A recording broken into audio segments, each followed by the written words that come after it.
Open your mind. The prophet of thought.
Open your mind, open your mind, open your mind, open your mind, open your mind, open your mind. Peace, folks, and welcome back to another edition of the Prophet of Thought series right here on the old T.P.O.T YouTube page.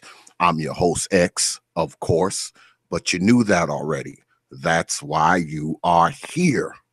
Well, y'all know Wednesday nights, excuse me, y'all. Y'all know that Wednesday nights is the old Hours of Power night. And boy, I got a powerful show for y'all tonight. All right. This is kind of what the power hours are about, because tonight I have three very powerful professional ladies coming on tonight. I have Lady Paulina Johnson, M.B.A, starting off. Then we have Lady Nicole Ali, number 2, and we're going to close out with Pharmacologist Dr. Ford. So it's hold your horses tonight, boy. It's going to be a nice ride. First and foremost, I gotta tell y'all something. Now, first, I want to thank y'all for y'all donations, because I got quite a few donations Thursday night. So y'all know I always start the show off with thanking you, for your donations. It is greatly appreciated. I can't thank y'all enough for y'all support of this platform, of this channel, of this subject matter. Like I always say, you don't have to spend your hard-earned coins on this platform, but you choose to do so. It is greatly appreciated. Those of you who did donate, you know who you are, because I always write you, a personal email. I sit down, whether it's one of you, 10 of you, 100 of you, or 1,000 of you, and thank you personally for your contributions, your support, your subscription, your views, all of that. So once again, like I always say, I'm humbled, I'm honored, I'm grateful, I'm appreciative, and I thank you. But what has happened in the days of late. Matter of fact, just yesterday, they took my super chat from me for a really, really stupid reason. Now, y'all know I don't, I don't really harp on donations. I solicit them very little, but I know that many of my people who come to watch me, they like doing the super chat stuff. So, they haven't just taken it away from the platform, they have taken the ability for people to super chat me away as well.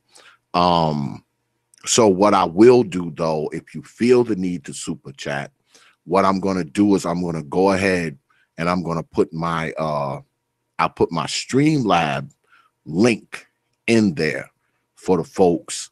And if you go ahead, if you feel like you want to super chat, just go ahead and I guess super chat, super chat in the in the chat room on the Streamlabs, which I'm putting in the chat room now.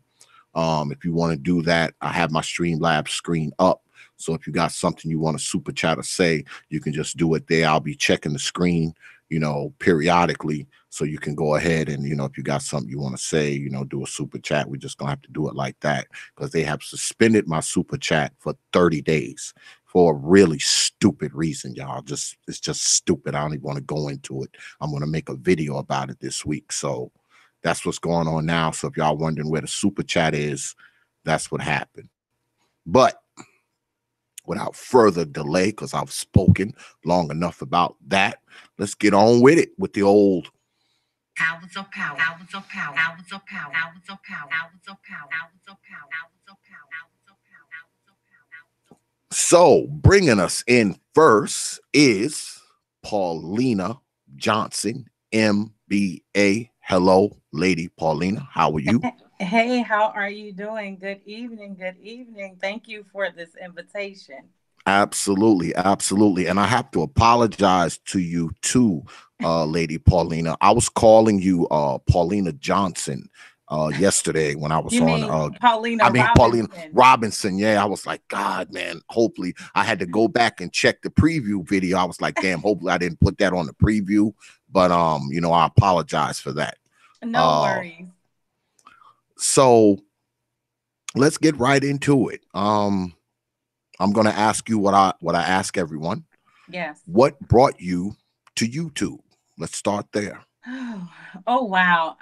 For me, it's just being, I think, an inspirational person in my circle and everyone encouraging me, like, hey, you doing these Facebook lives, you're doing these Periscope lives.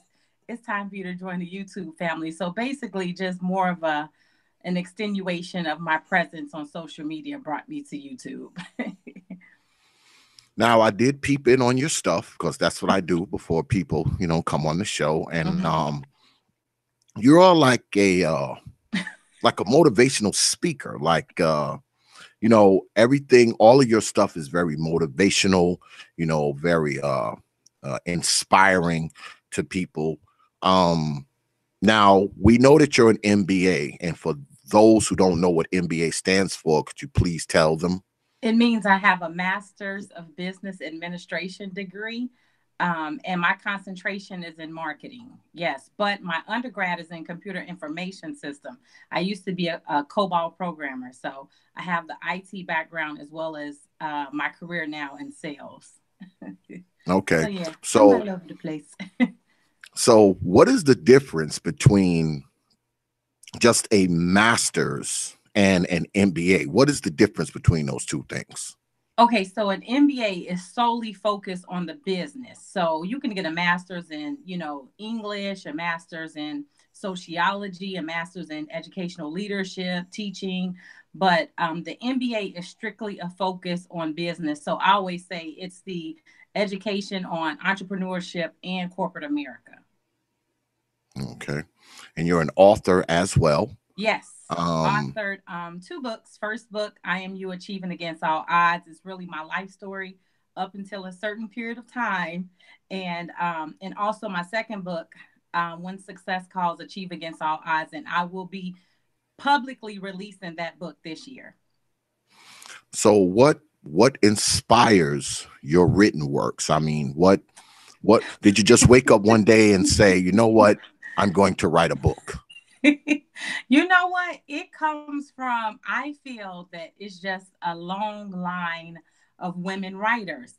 As young as I can remember, I've always been a writer, whether it was writing poetry, writing songs, writing my thoughts down. But my grandmother was a writer. She actually had brain surgery. I'm actually named after my grandmother. So the year she was supposed to quote unquote pass away was the year I was born, and that's why I was named after her. But she would write everything down. She would journal constantly, like and me seeing her write, that was more or less like, oh, this is where I get it from. And then with my mother, she was an amazing writer. Like her stories, and I mean, she would just write so many amazing poems that I always felt like it was ingrained in me. I didn't realize, because they didn't sit me down and say, look, we're going to teach you how to write. It was more or less like me taking up this passion, getting a notebook, starting to write, and realizing like, oh, this is a gift of mine. So so I think I have a gift. So as a black female professional, have you found it harder uh in the business, whether it be uh out there speaking as an inspirational speaker or getting your books published? Is it harder for you being a black female as opposed to being a white female or a black man or a white man? Wow. I think if I can put it in a pecking order, I think the people that have it the worst, or the group that has it the worst, is actually the black man in corporate America. Beyond the black man, I would say it's the black woman. Um, Next, it would be the white woman. And then, as we all understand, who runs corporate America. I think for me, I think my upbringing kind of made me a little bit more flexible to understanding different cultures, because I lived in an urban area and I lived in an all white community. So I went to school with either all black children or all white children. So I learned early on how to navigate different cultures. And really, the biggest part is just not really setting yourself apart, but basically trying to find some commonality, right? And I think the struggle I have had is that people are shocked, right? If they hear my story or they hear my testimony, it's like teen mom, difficult upbringing, parents battle drug abuse, first generation college graduate, first generation really corporate success story in my family, that they automatically assume that I may be less than, but it's like I'm coming with so many, hidden gems that is shocking. So I think I've had a lot of challenges as far as publishing a book. For me, I'm the type of person that I'm like a rock wall. Once I put my mind to it, I accomplish it. I may, come along some bumps the roads, bumps along the way. But for me, once I put my mind to it, I'm gonna get it. And because I've had that, mentality, I've been able to have a successful career in corporate America for over 20 years. And even working for the company that I am now, I've been with them close to 17 years. And like I said, I'm the only one, and I work around a lot of older white men. But, I'm always like, okay, I don't like carrying this is not all black people, right? Because I think sometimes black women in corporate America have to always cover this, carry this thing of like, this is not all black people. This is just Paulina's preference, So, So you said that you went to school with, all black people at some point, and then you went to school with all white people at some point. yes. Um, of course, there's different challenges, in both of those situations. Yeah. Did you, as a black woman, did you find it challenging going through school with all white people, or was going through school with all black people more challenging? Oh, I think it was the same. And oh my God, I have to tell this story because when I was younger, I think middle school is the worst. So I'm just gonna say middle school is horrible for everyone.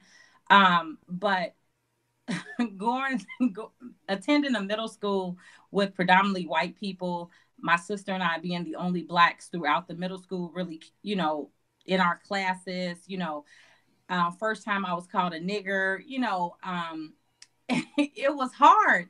And I thought, oh man, when I get to a black school, I'm gonna be around all my people, right? So in the white school, I was constantly being called a nigger, nigger, nigger. And then in the black school, I was being called a white girl, white girl, white girl. So for me, I felt that it was a disconnect. I felt it was both the tension because I did not realize colorism was so strong in the black community because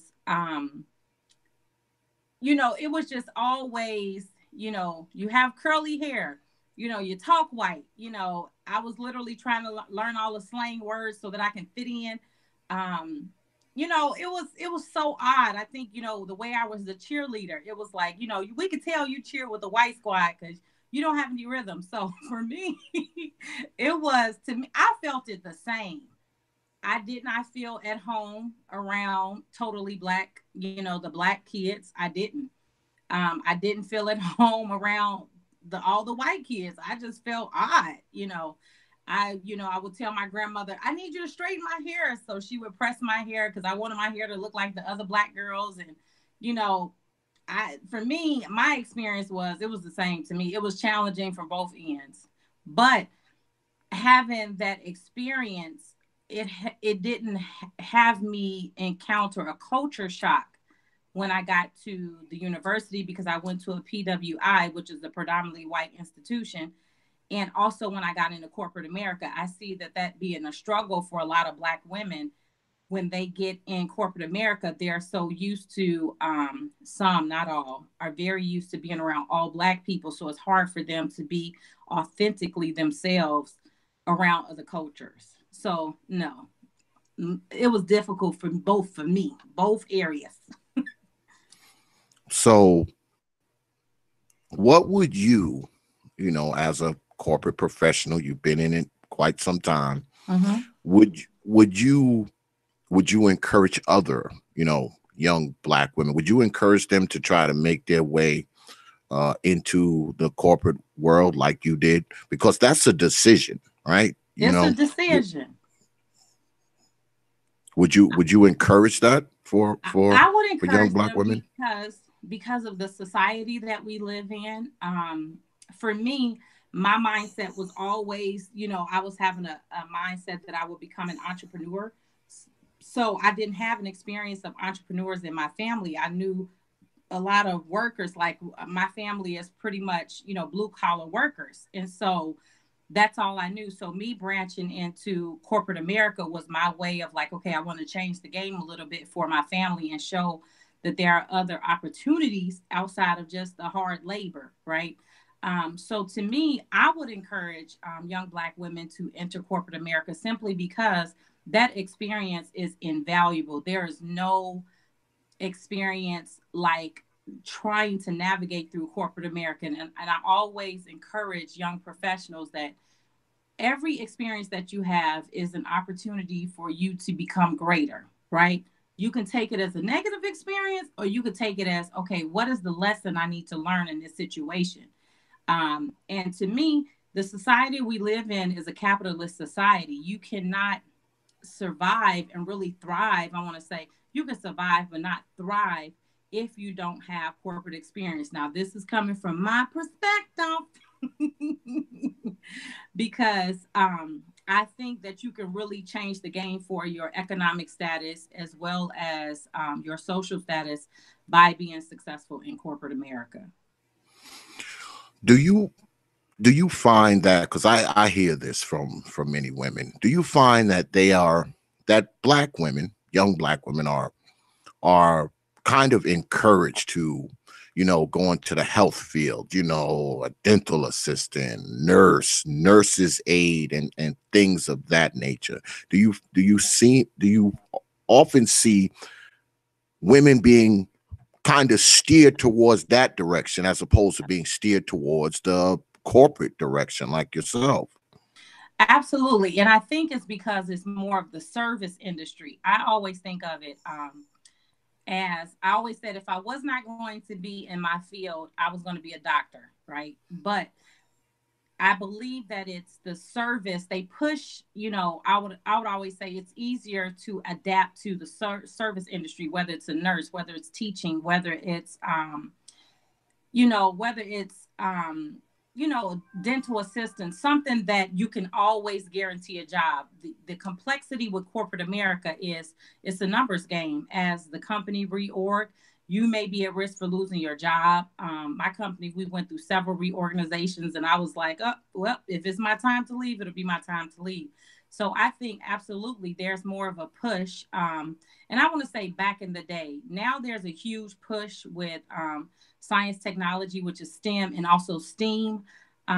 They really want to push girls to get more involved with engineering, science, technology, mathematics, more along that line, because they see the longevity in those careers, because they have very few women entering those careers. So I think that, yeah, I agree. I think that there's a big push because it's a service industry, and it's one of those things like you're going to always find a job in nursing.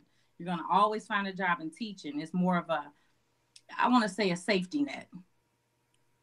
Do you come across many corporate women like yourself who have encountered failures in the corporate world and had to resort to something else? Have you come across that?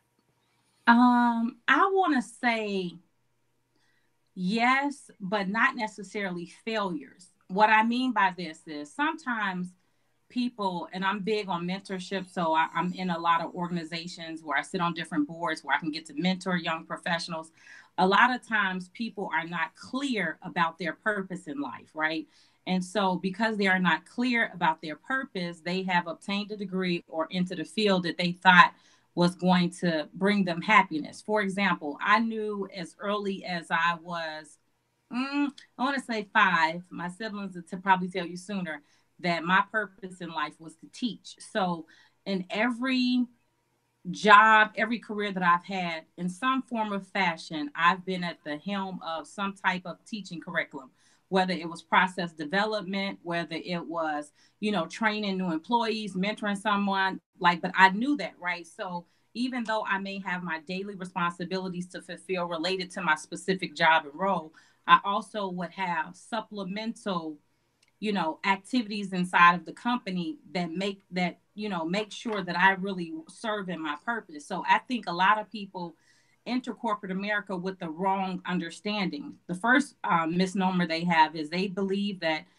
they've accomplished all these degrees, they've obtained this level of success, all this experience and internships and what have you, and they think that once they're getting that company, someone is going to say, you have these great skills, so I'm going to put you on this career plan.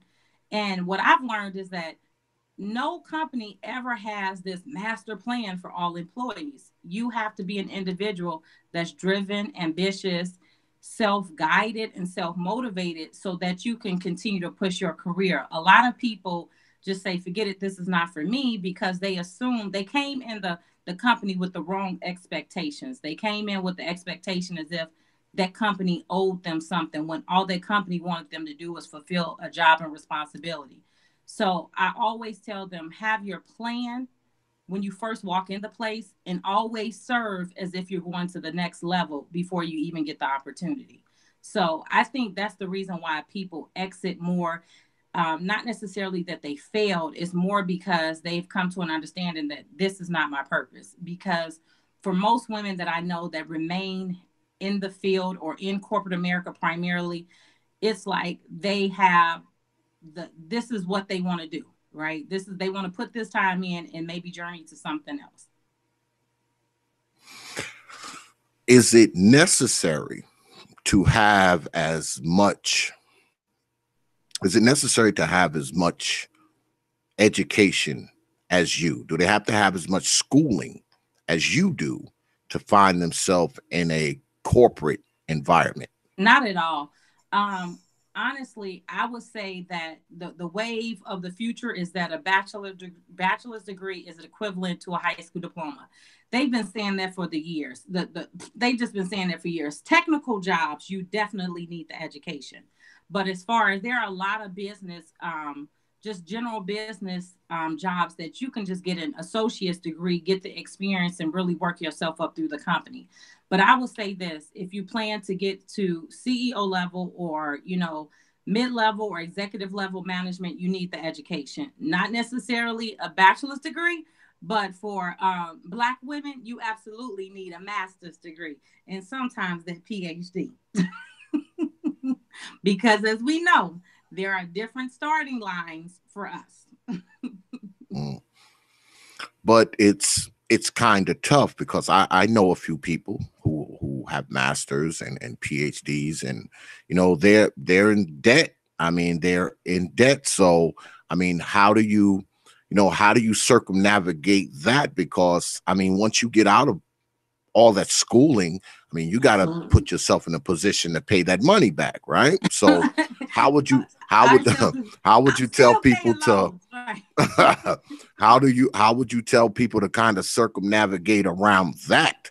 That big old some I know people who owe almost $250,000 of school debt. So how do you circumnavigate around that? What would you tell people about that part of it? I would say first look for opportunities where you do not have to pay, you know, take out as many student loans. Sometimes people attend these universities that's maybe $40,000 and $50,000 a year because they feel like that's going to land them the job, but they have to understand there are so many other people that are coming to those universities for the same reason. So I would say look to go to a university that's within state, that's within your that's close to you, that does not require as much, but is an accredited university that also gives you opportunities to, secure internships, do different things that can get you out there. I would recommend, which I didn't do this, I would recommend that you get hired in a company, that pays for your education. There are a lot of companies that pay for your education, and you don't necessarily have to be in an executive role to get them to pay for it. So to me, I would say it's more or less look for, a university that is not as costly but is accredited. And to me, try to research and figure out your passion before you really set foot in college. A lot of times I know friends of mine that have multiple degrees, advanced degrees in different fields. It's because they got it first. They got one degree and it was like, well, this is not giving me a job, so I'm gonna go ahead and get this degree. And it's like you getting all these different degrees. To me, I feel like individuals have to be focused, and a lot of success in life will be determined if a person truly understand what is their God-given purpose, what were they sent to this earth to do. And I think if you get that understanding, you'll know how you need to navigate. And honestly, the goal coming out of college is not to have all these degrees, but to come out with as least debt as possible. So whether that's applying for scholarships, applying for opportunities, there are so many opportunities. And let me tell you with me, because I tell people my story. Like literally, I had scholarships for undergrad and graduate school, but because I could get student loans, I just took them out. It wasn't like I needed the money. It was just like, oh, you can get this money until I start paying them jokers back. I was like, oh yeah, this is due. This is due 6 months after you graduate. Wait, hold on a second. Wait a minute. I wanted to get a new car. Like it's that understanding. And I know a lot of friends of mine who are really paying off their student loans, paying off debt. I always give everyone the example of Barack Obama. If college was inexpensive, remember Barack Obama during his first run, he paid off his college loans during his first run because that became a big issue. That how can he run the office of presidency and he still owes student loans? I said, if Barack Obama owes some student loans, they gonna get you. So I think it's more or less just, understanding what your purpose is, understanding what truly you want to do in life, what your passion is. I get sometimes we get confused. For example, when I was in undergrad, I finished my undergrad in 3 years instead of 4 years. Okay. I just went to school year round. I was taking a lot of classes. I just wanted to get a bachelor's degree. Right. But when I went to complete my graduation application, they said, well, if you stay another year, you can come out with 2 bachelor's degrees. And it was very tempting. And I was like, no, sir, no, thank you. I'll take this one and I'll be out of here. But you know what I'm saying? Like college, people don't understand. Universities are a business. It's not this social entity that we want everyone to be educated. They want to keep you there as long as they can, and they will give you as much money as you take out. So to me, I'm saying be resourceful. Don't, go to the colleges taking the max that they'll give you in student loans. Try to apply for as many scholarships. There are so many scholarships that never get applied for. Even in the organization I'm a part of, we would have to beg people to apply for scholarships. We're like, we have the money sitting. We just need you to apply for it. So again, to me, be focused, be resourceful, try to apply for scholarships, look for universities that are in state that don't cost as much, but offers you an accredited degree, and really seek a lot of internships to make yourself more marketable. Because if you're more marketable, it'll be easier for you to get a job. And by all means, stop jumping jobs. People jump jobs too soon. Like they get on the job and they're like, okay, forget it. I don't want to do this. This is a year. It's like, can you give them 2 years? Can you give them something so that you can actually network to the next opportunity versus just having all of this variability on your resume and wanting people to value you or pay you the big bucks? And they're like, we don't see you committed enough. We don't see you through the life cycle of a job. So, excuse me. Uh-huh. Do you think that this is possible? Because we see this on TV, we see this on the movies. Uh-huh. Is it possible to go from mail room to boardroom? Is that a possibility, or is that just television? I agree. I do believe it's a possibility. It's going to have to take a lot of dedication, a lot of focus, a lot of networking, and educating yourself. I don't believe that you're going to get from the mailroom to CEO or something like that by just working hard. I believe that it's going to take a lot of navigation to do it.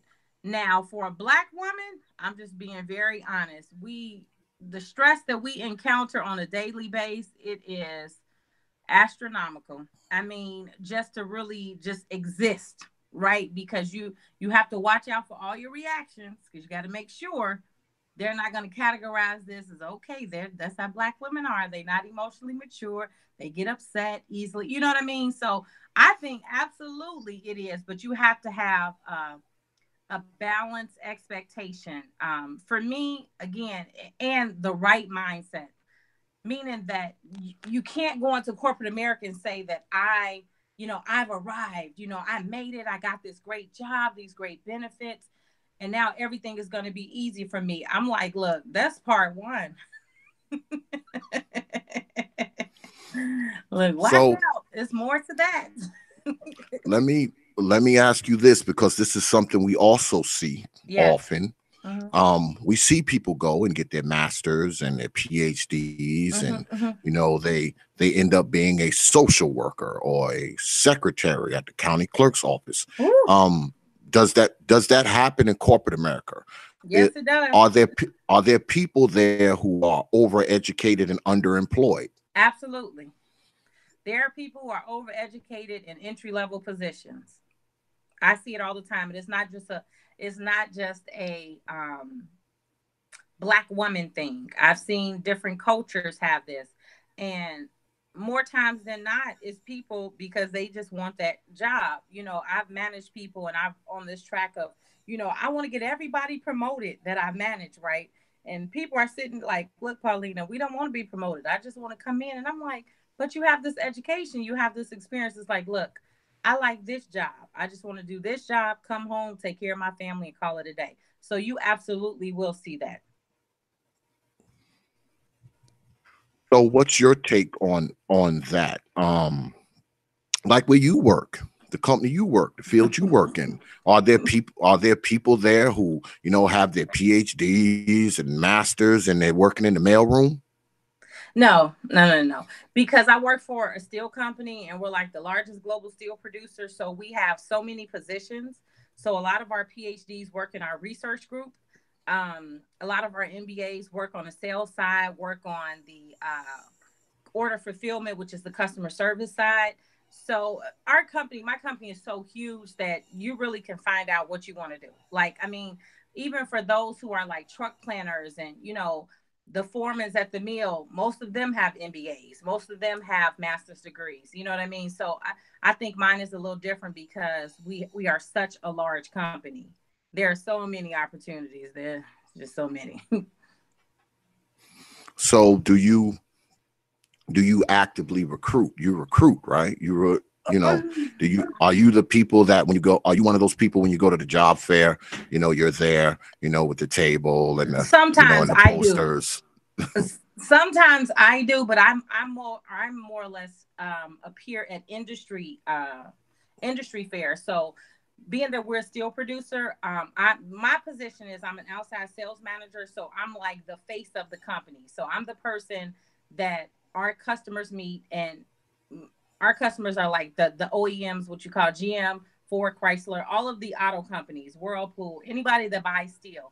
And so I'm that person that deals with the customer directly as saying, hey, this is why you need to buy our steel. So you will see me at different industry events that showcasing our company overall, not necessarily recruiting.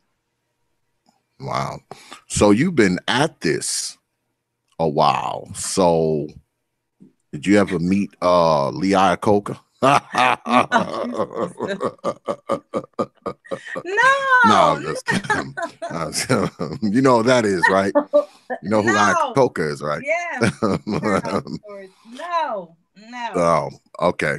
no. Um, so let me ask you just a few, you know, black folk questions. Yes.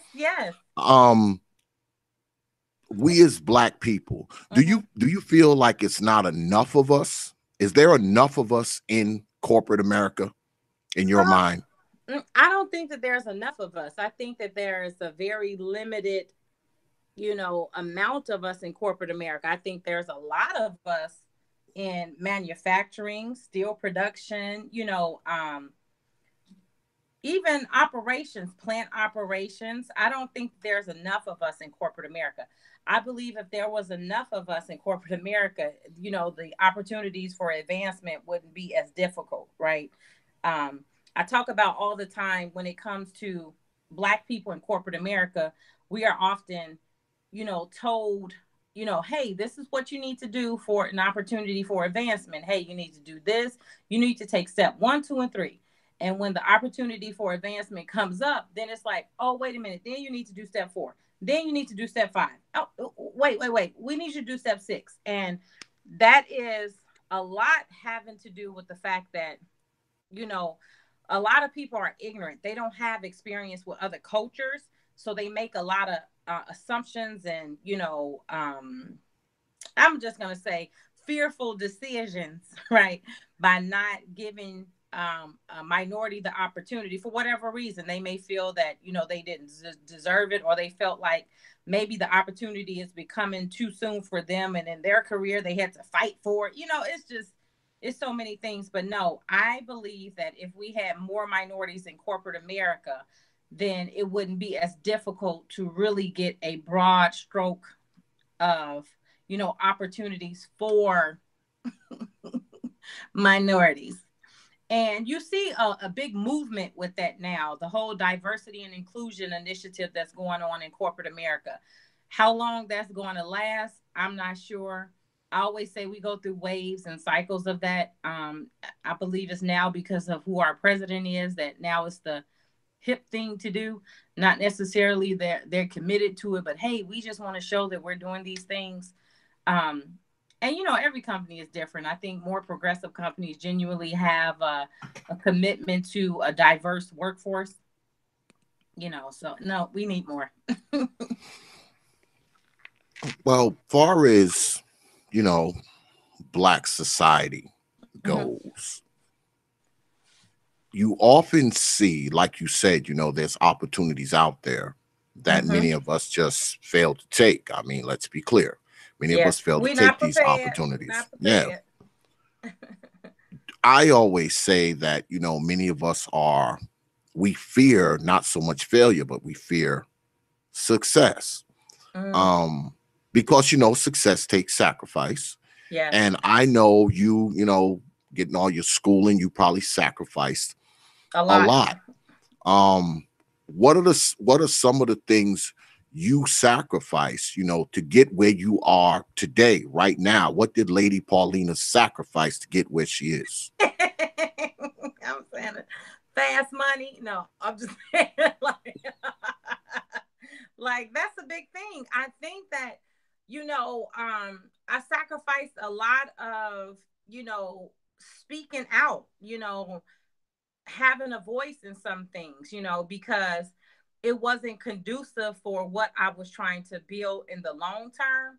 And I think that, like, for example, when I was in college, like, I mean, I was extremely poor. I grew up poor, and I joined a sorority. And when I pledged, it was like I could not go to certain parties. Number one, I couldn't afford them. And number two, it was more or less like my goal was to finish college. Like, I did not want anything to distract me from getting that degree.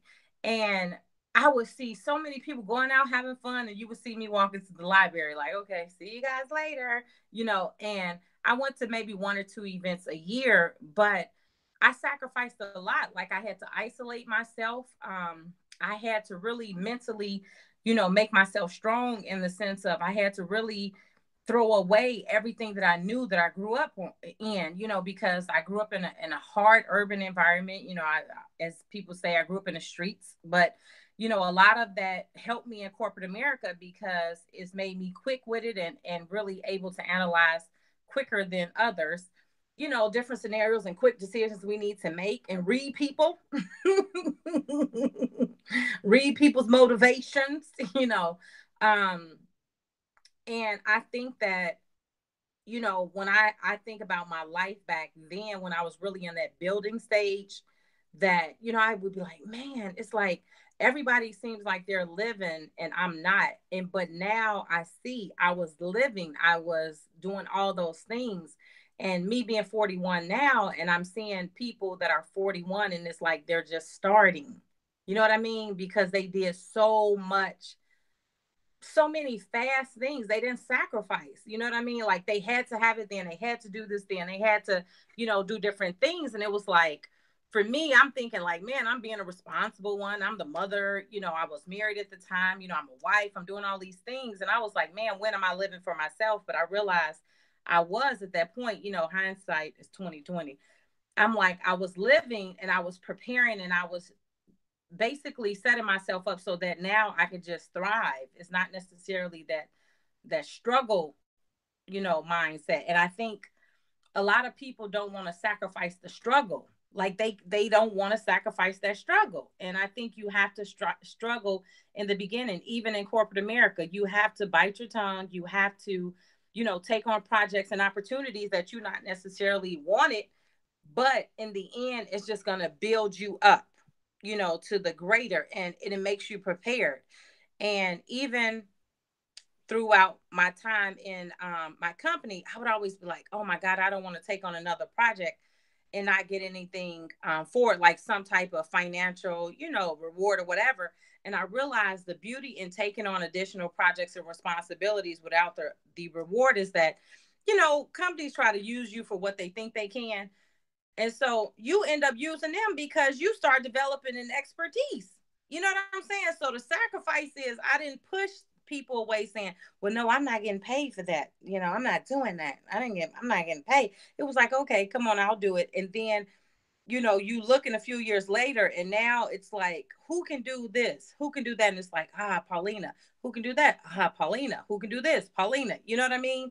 So I think people don't understand that you have to sacrifice your time. You have to sacrifice, and struggle. There's going to be a period of time where you are just climbing. It's like you're climbing constantly. And when you get to the point where you can rest, Then you could look and say, yes, I put all those things in place. You know, a lot of people, as soon as they got a little money, they spent it all. You know, then they lost their job. So then they like, oh my God, you know what I mean?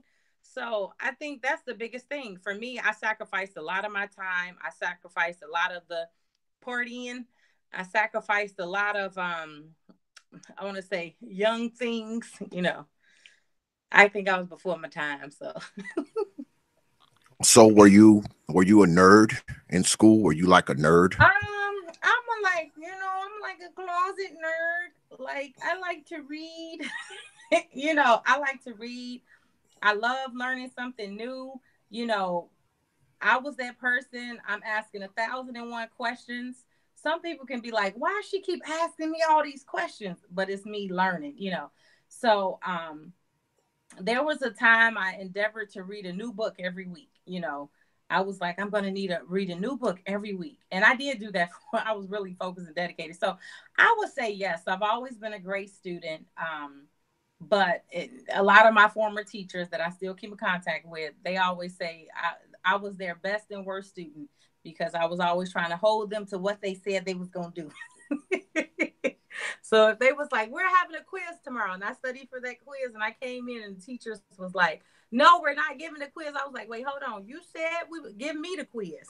You know, my classmates would be like, I hated taking classes with you. So probably some, yeah. I'm a little nerd. So you mentioned that you grew up poor, right? And many of us black people, we do. Okay, Yes. we grow up poor. So what would you say to people who are, I guess living in poverty, living in impoverished conditions because you were able to make it out of it and become an MBA and work in corporate America and all that kind of stuff. What would Mm-hmm. you say to those people, those young folks who are living in poverty, they don't have any hope, they feel a Mm. lot of despair. What would you say to them? Oh, wow. I would say focus on your dreams. They are so possible, they are so reachable. Don't focus on your current circumstances. Like, I'm not trying to be funny, but we would be standing in the food lines or going to the food service kitchen or whatever. I was thinking about those days I was going to be eating at 5 restaurants, eating whatever I wanted. Like, I'm always been a daydreamer. I've always been a dreamer. And I will always tell people, believe in your dreams, see it, envision yourself. It's funny how I would write in, my books that I would write, my journals I would write where I would see myself, what I was going to do, 5 years from now, 7 years from now. Like, I would write all those things down, and it was so powerful to go back years later and to see all those things come true. And it was because I really was focused on the plan. See, I always say the enemy and poverty try to make us think that this is our life forever, right? They try to have us focus on our family, who should be there for us. They try to have us focus on, school circumstances, people. Hard to believe I was bullied. Um, Different things. I always say the enemy tries to get your mind wrapped in this whirlwind that the opportunity is not for you. And I always say, when you take your mind and shift it and says, okay, the opportunity is not for me right now, but this is how it's going to be for me, everything is possible for you. And for women, we have to get to the place where we are being fully present in our mind, body, and spirit, so that we don't get to the place where we are creating babies before we should create. Because, hey, I was a teen mom. I had my first child at 16 years old. And you have all Wait a this minute, great. wait a minute, wait a minute, wait a minute, wait a minute, wait a minute. Say that, say that again. Say that whole sentence again from the Wait, beginning. which part? Which Where part? don't create babies before You XYZ. cannot, And like, as women, I think that as black women, we are so, and we seeing it now. We are so unaware. We are so not present with our bodies. We don't even understand our bodies. We are not physically and mentally present in understanding that once you have a child, your entire life changes. And for me, growing up the way I grew up, having parents addicted to crack, mother dealing with mental illnesses, just really struggling, and then becoming pregnant at 15, giving birth at 16. Oh, I could have been like, my life was over. And there was a period of time I felt like my life was over. But then I really just started going back into my books, my journals, everything that I was writing down, like, where do I want my life to go? What do I need to do? Okay, now I need to be present and need to understand. I need to plan my life. So as women, we don't plan. There's a major issue when it comes to planning. Like, we don't plan to say, this decision I make today can cost me 10 years of I want to say a diversion. You on a whole different path for 10 years trying to catch yourself, catch your breath, basically. And I think a lot of women, when we are girls, we go through this period where we are not emotionally, physically, and spiritually present in our bodies. And because we are not, we are making decisions to give our bodies before we are fully capable and responsible enough to deal with the effects of that decision. Right.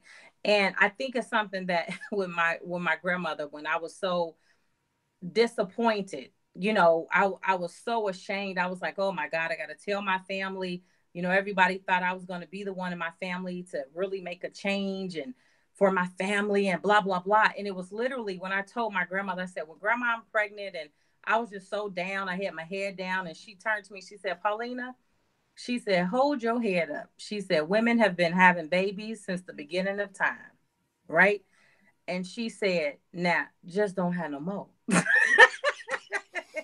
Well, let me ask you this. You said you were a nerd girl. Mm-hmm. How the hell does a nerd girl become a teenage mom?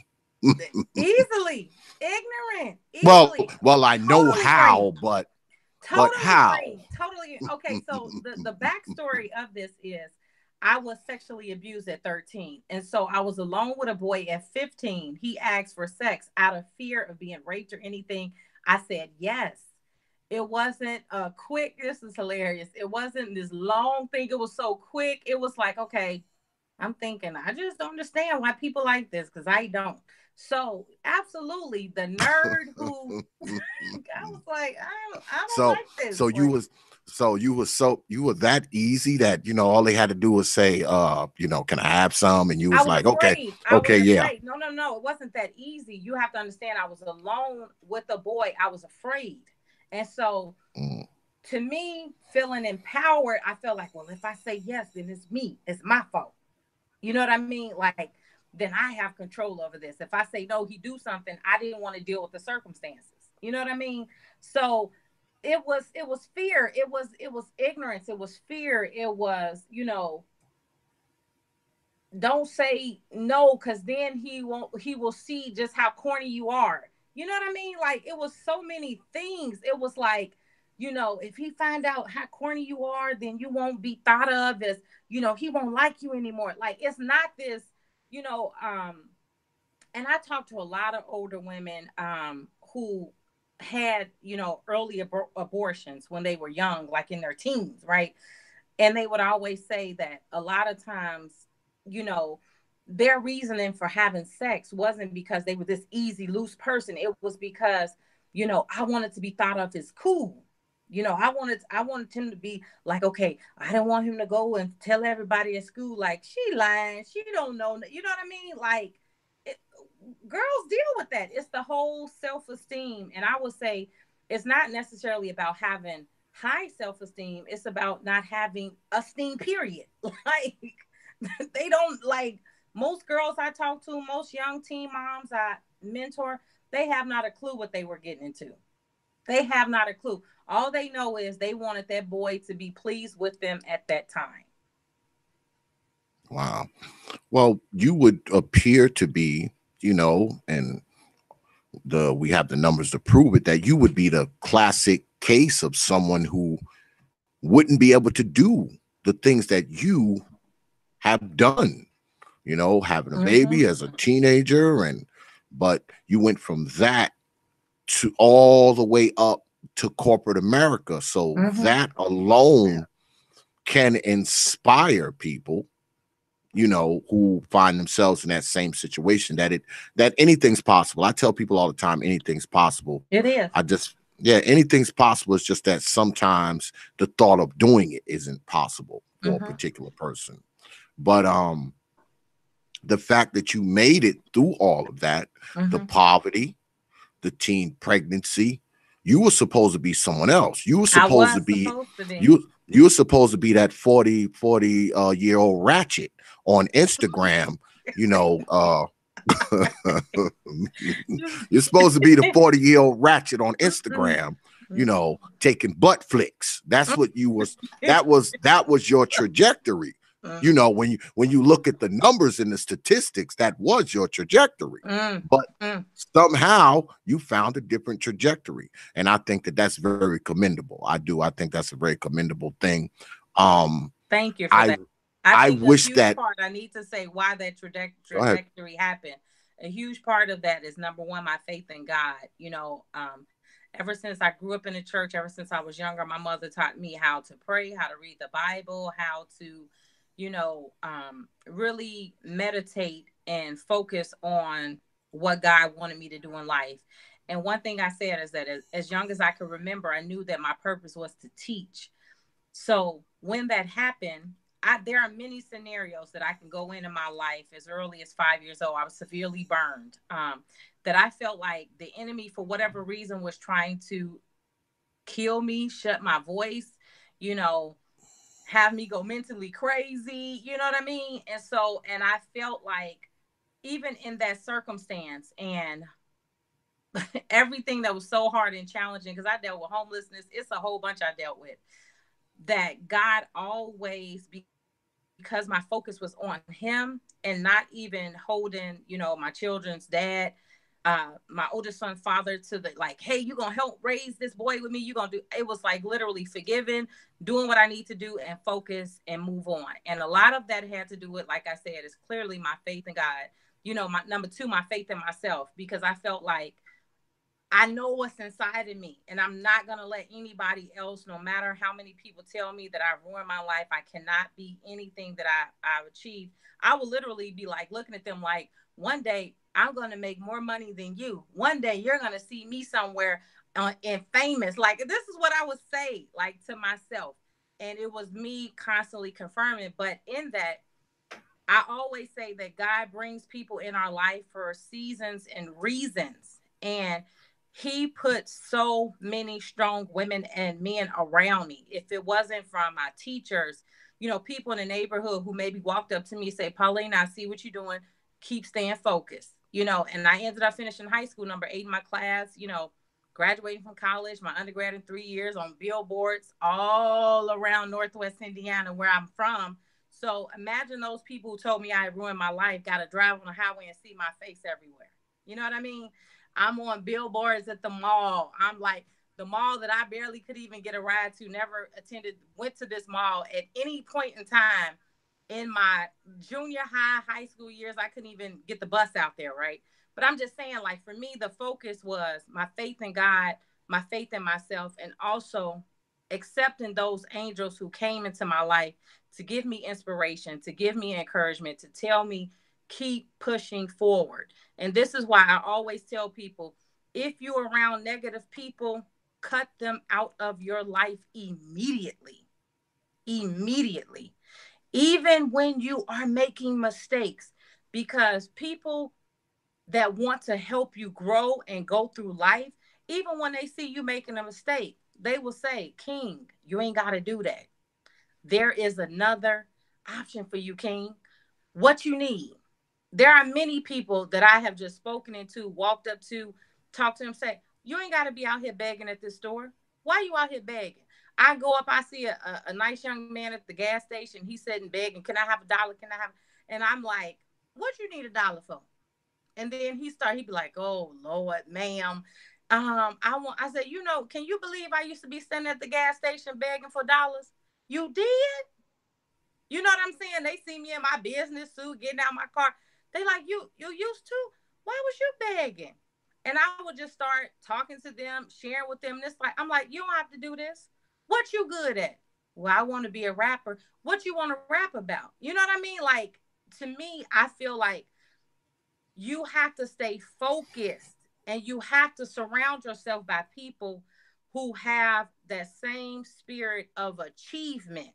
You will not accomplish, whether it's in corporate America, whomever America, anything, if you keep surrounding yourself around people say, yeah, girl, I can't do it. Girl, let me tell you. I always say, I'm going to be a vent. Like, you can vent to me, but at the end of that conversation, we're going to talk about that next move. You know what I mean? What's our next move? You know, so I think that's a big part. And I wanted that to be shared, in that it doesn't matter how many mistakes you make through life. And I always say, it's not a mistake. It's just another opportunity to grow, because it's something you needed to learn in that. For me, I had to grow through that experience to understand. First of all, people did not know this. Before I found out I was pregnant, I was a very suicidal teen. But as young as I can remember, I love children. I love watching children. And me finding out I was pregnant, it was like, I was scared, but then I thought, well, God, you favor me. Like, I don't think I'm ready. Like, why did you do this? And it stopped me. It stopped me from the suicidal thoughts. It stopped me from the suicide plans.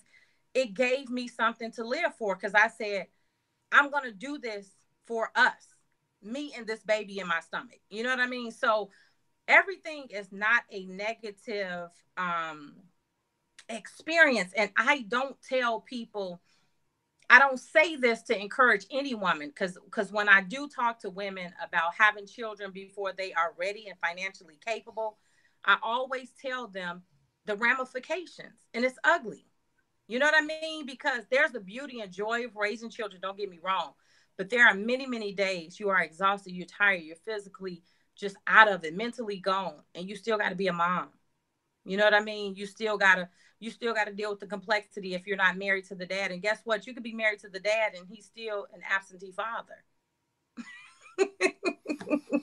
Well, I bet you, all of those dudes that thought you were a nerd back in school, I bet you they wish they had. I bet you they wish they had hung around now. They are very funny. Yes, that's what they all say. That's what they all say. They be but like, dang it, she is the one. I really enjoyed this, Lady Paulina. I enjoyed you guys. Went by quick, really quick. I mean, Yes, like that. Your story is very encouraging, and Thank hopefully, people in the audience, grab some nuggets from it, and hopefully it'll help their lives, and help them kind of circumnavigate their way through things if they are considering, going into the corporate world, or if they're considering doing anything with their life. Because I feel like, your story is it's very unusual, but in a good way. Yeah, in a good way. So I thank you for coming through, Lady Paulina. You're welcome. Anybody that want to subscribe to Lady Paulina's YouTube channel, look down there in the description box. You'll find it down there. It's Paulina Johnson, M.B.A. Go ahead down there, subscribe. Check out what she got going on down there. Your black ass might just learn something. I appreciate it, Lady Paulina. I do. I really do. I appreciate it. Thank you so much for this opportunity. And please, guys, please subscribe to my channel, Paulina Johnson, M.B.A. Find me on Instagram and Facebook.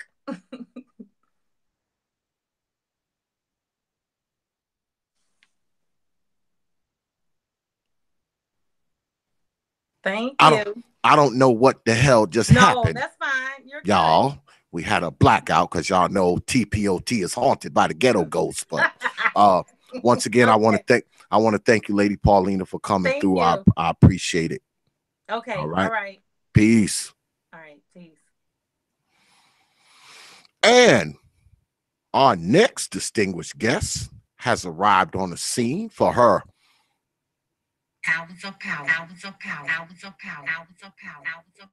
Yeah. Up next, Nicole Ali.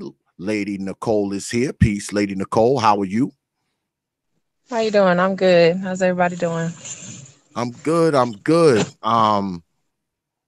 I guess I'll just go ahead and get right into it.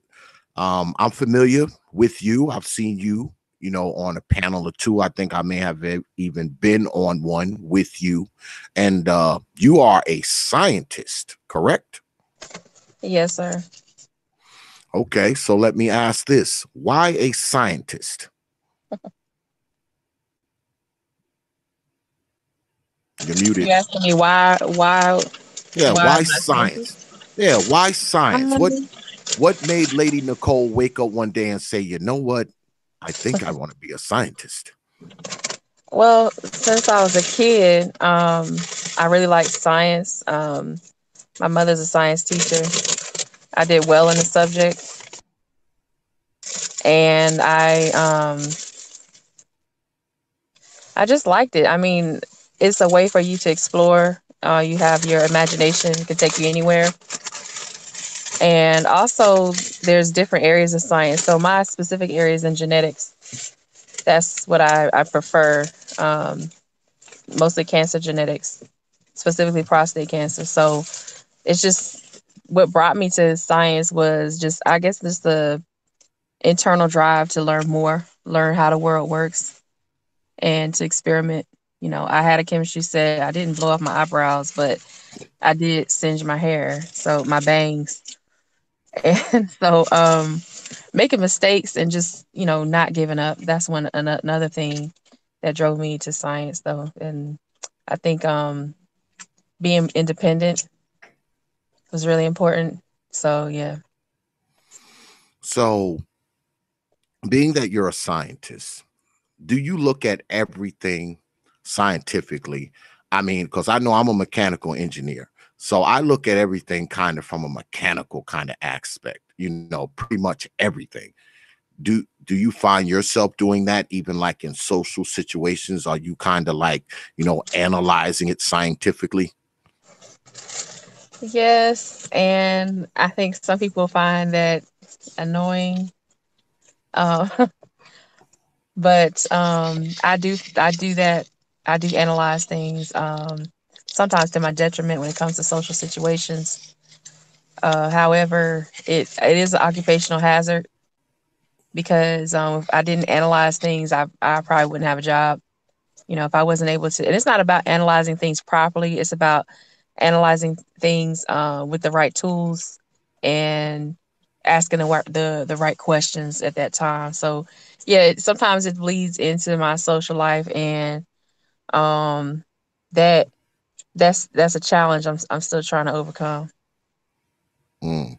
So when brothers push up, you're not, are you looking at them like, hey, you have a mole on your face? That can be an indication of something. Are you, are you, are you that? I mean, are you analytical like that? Or, I mean, you know, what, Well, I what's your don't. basic breakdown when when you approach people on a scientific level? Or when you approach you? I don't really say much. I just observe. I really sit back and observe people. I don't have. I mean, guys try to talk to me, but I don't really. And I'm not. I'm in a late relationship, so I don't deal with that. I'm cordial with people. I still know how to act like a person.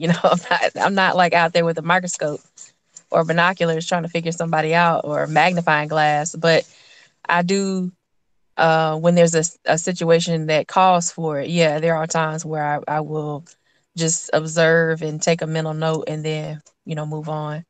If it deserves any more investigation, then yeah, I go further. But if it's just somebody on the street, then it is what it is. It's also a indication of how society works and how people are too. I take that into consideration. I'm becoming more understanding of people and less judgmental. 'Cause I was told that was something that I needed to, really analyze and look at. That's not coming from my own personal revelation. That's from my significant other showing me those things. So yeah. So why YouTube? What brought you to YouTube? What made you say, okay, I'm gonna get on here and I'm gonna do some YouTube stuff? What made that happen? I used to watch a lot of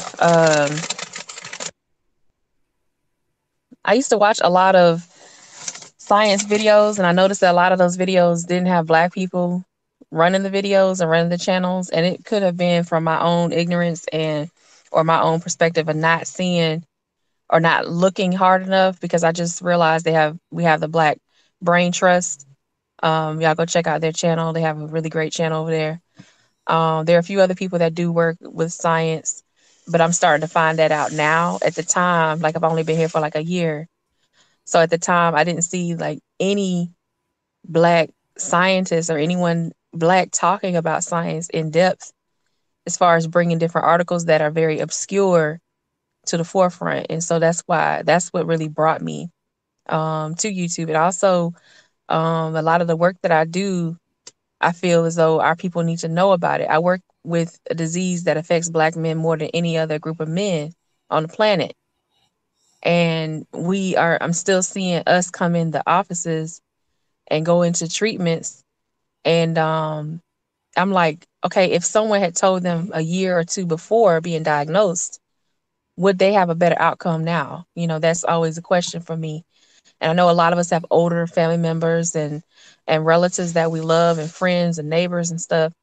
And so giving the information out there, about prostate cancer, about different diseases, about the rise in AI and different technologies that are coming, that I was hoping to have that be a seed in people's mind to start thinking, not thinking differently, but just like look around and see how the world is changing in terms of STEM, and take action. If you want to invest in these different companies, then do so. If you want to put your children into STEM, I talked with Gab about that, before, then do that. If you see where, there's some questions you may need to ask your physician personally, then do that. And, see other people out here, myself included, as resources that you can contact and go to for help or information.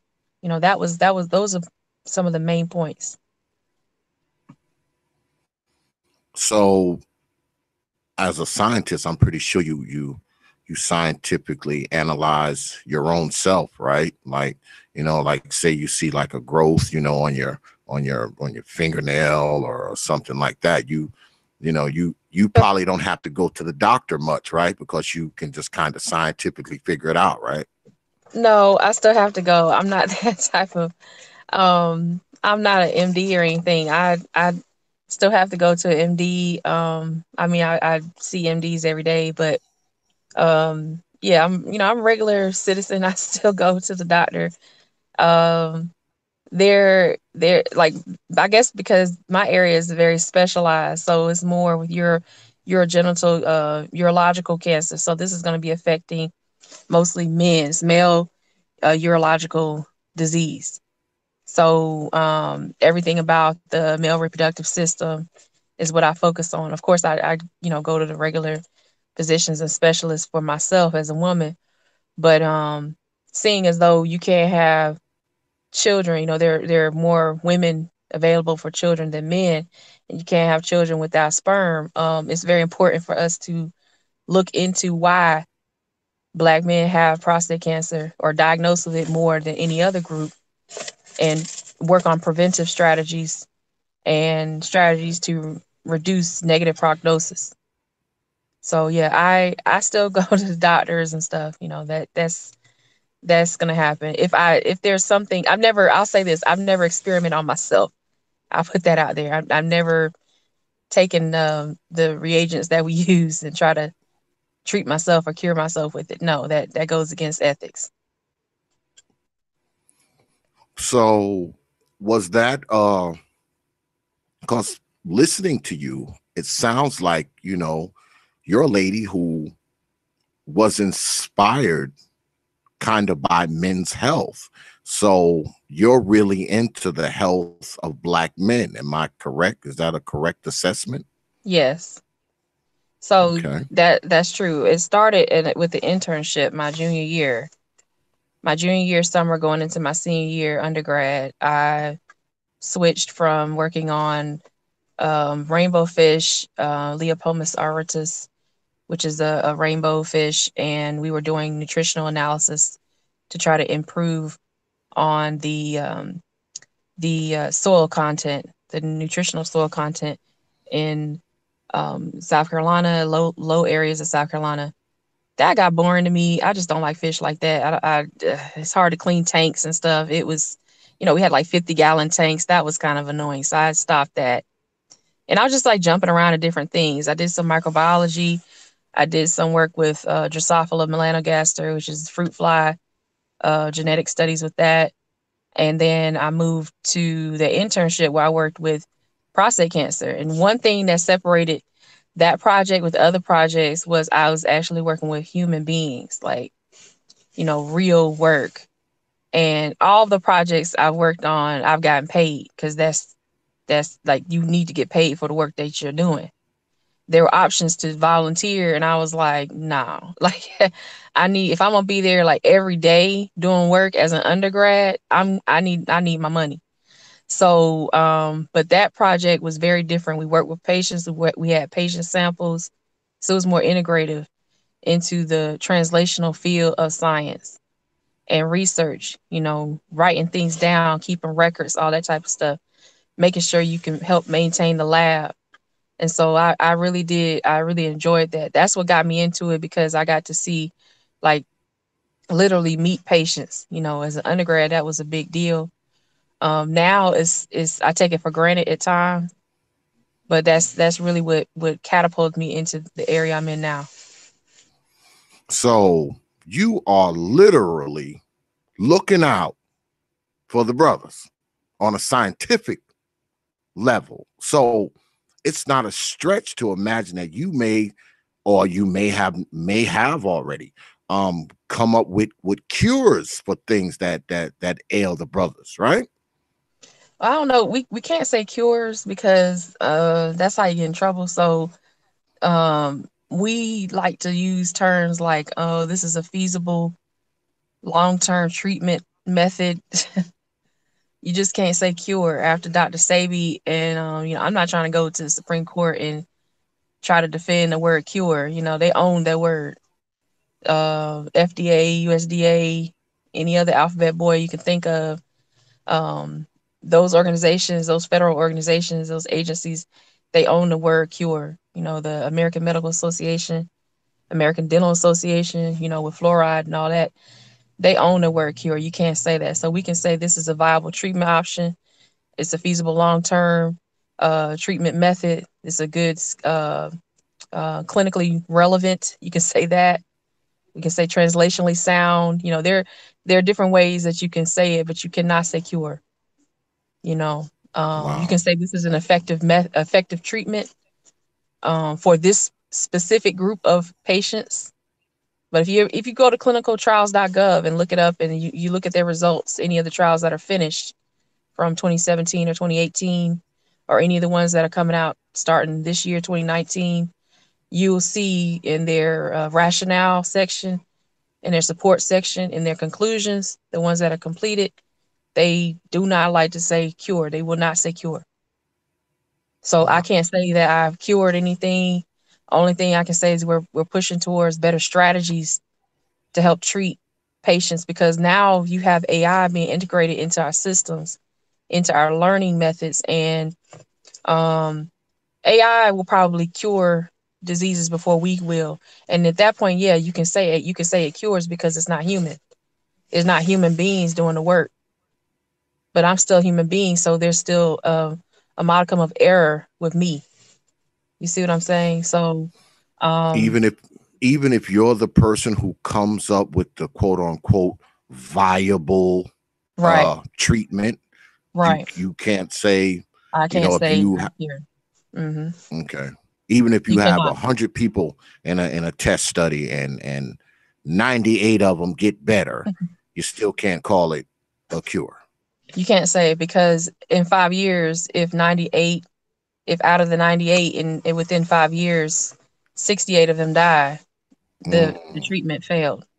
Okay. You have to have a 5-year survival rate. But if you have, if 68 of the 98 are over the age of 80, their survival based, and also based on what you did during the trial: radiation, chemotherapy, immunotherapy, individualized, specialized therapy, meaning that you are analyzing each patient's genome and giving them a special therapy that's unique to them. Even if you do all that, you can still lose, 60-70% of your patients within 5 years. So that clinical trial was a failure. They'll never say that, but that is a failure. Wow. The next trial they put out, they'll say, well, based on our previous data that we're not going to tell you about, we won't go into detail, but we had a 20% success rate within this group, and 80% success rate within this group. So they stratify everything. And with AI, you won't have to worry about human error. The only human error that will be, it will reduce human error, because the only error that will be there is the patient's error. And what I mean by patient error: genomic error, mutation error, different aberrations within the DNA sequences that will cause the AI to not be able to process things as fast, faster than us, but not as fast as they normally would. So I think with everyone is against, a lot of people are against AI. Everyone who is against it, it actually will push a lot of treatment and push towards cures faster. Because, if you had 100 patients in a trial, it's nothing. That's a drop in a bucket. You have 100 patients in a trial 1,000 times a year, like, or more. And out of the 1,000 trials, I'm talking about worldwide trials, you can have multinational trials that occur, state level trials where it's across the different states. So all of that put into one, if you look at like 1,000 trials in 1 year and 12 months, and 900 of them are successful, they see that as that's a success story. The other 100, they're like, oh, well, we'll just make it better later. With AI, we can do pretty much anything. But at this point, from my position, like I said earlier, I ain't gonna say cure. I wouldn't, I will never say that. Well, I don't know if you can speak on this or not, but I'm going to ask it Mhm. anyway. Are people benefiting from scientific solutions and viable treatments that you have come up with over Yes. how long? Well, let me back up. How long have you been a scientist? How long? Well, I've been a scientist, I mean, since a kid, but paid 10 years. Okay, so Yes. that's a 10 years. decade.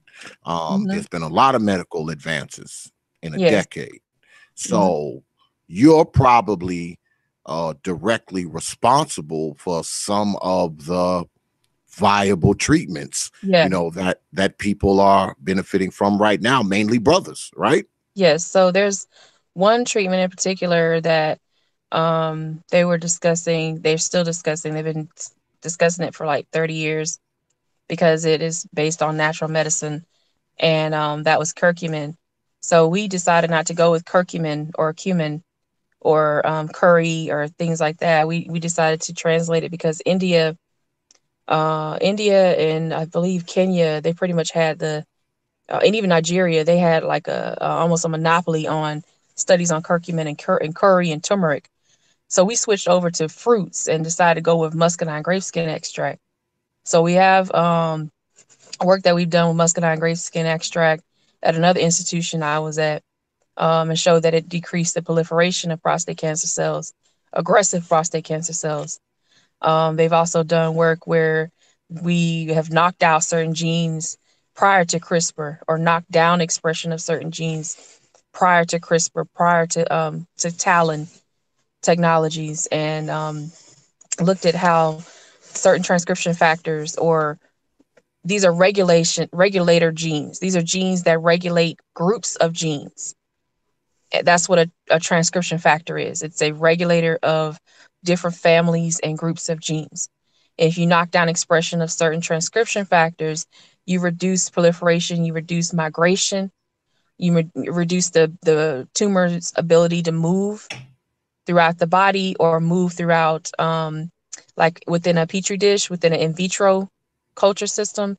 You reduce the ability to invade tissues, which would be preventing metastasis.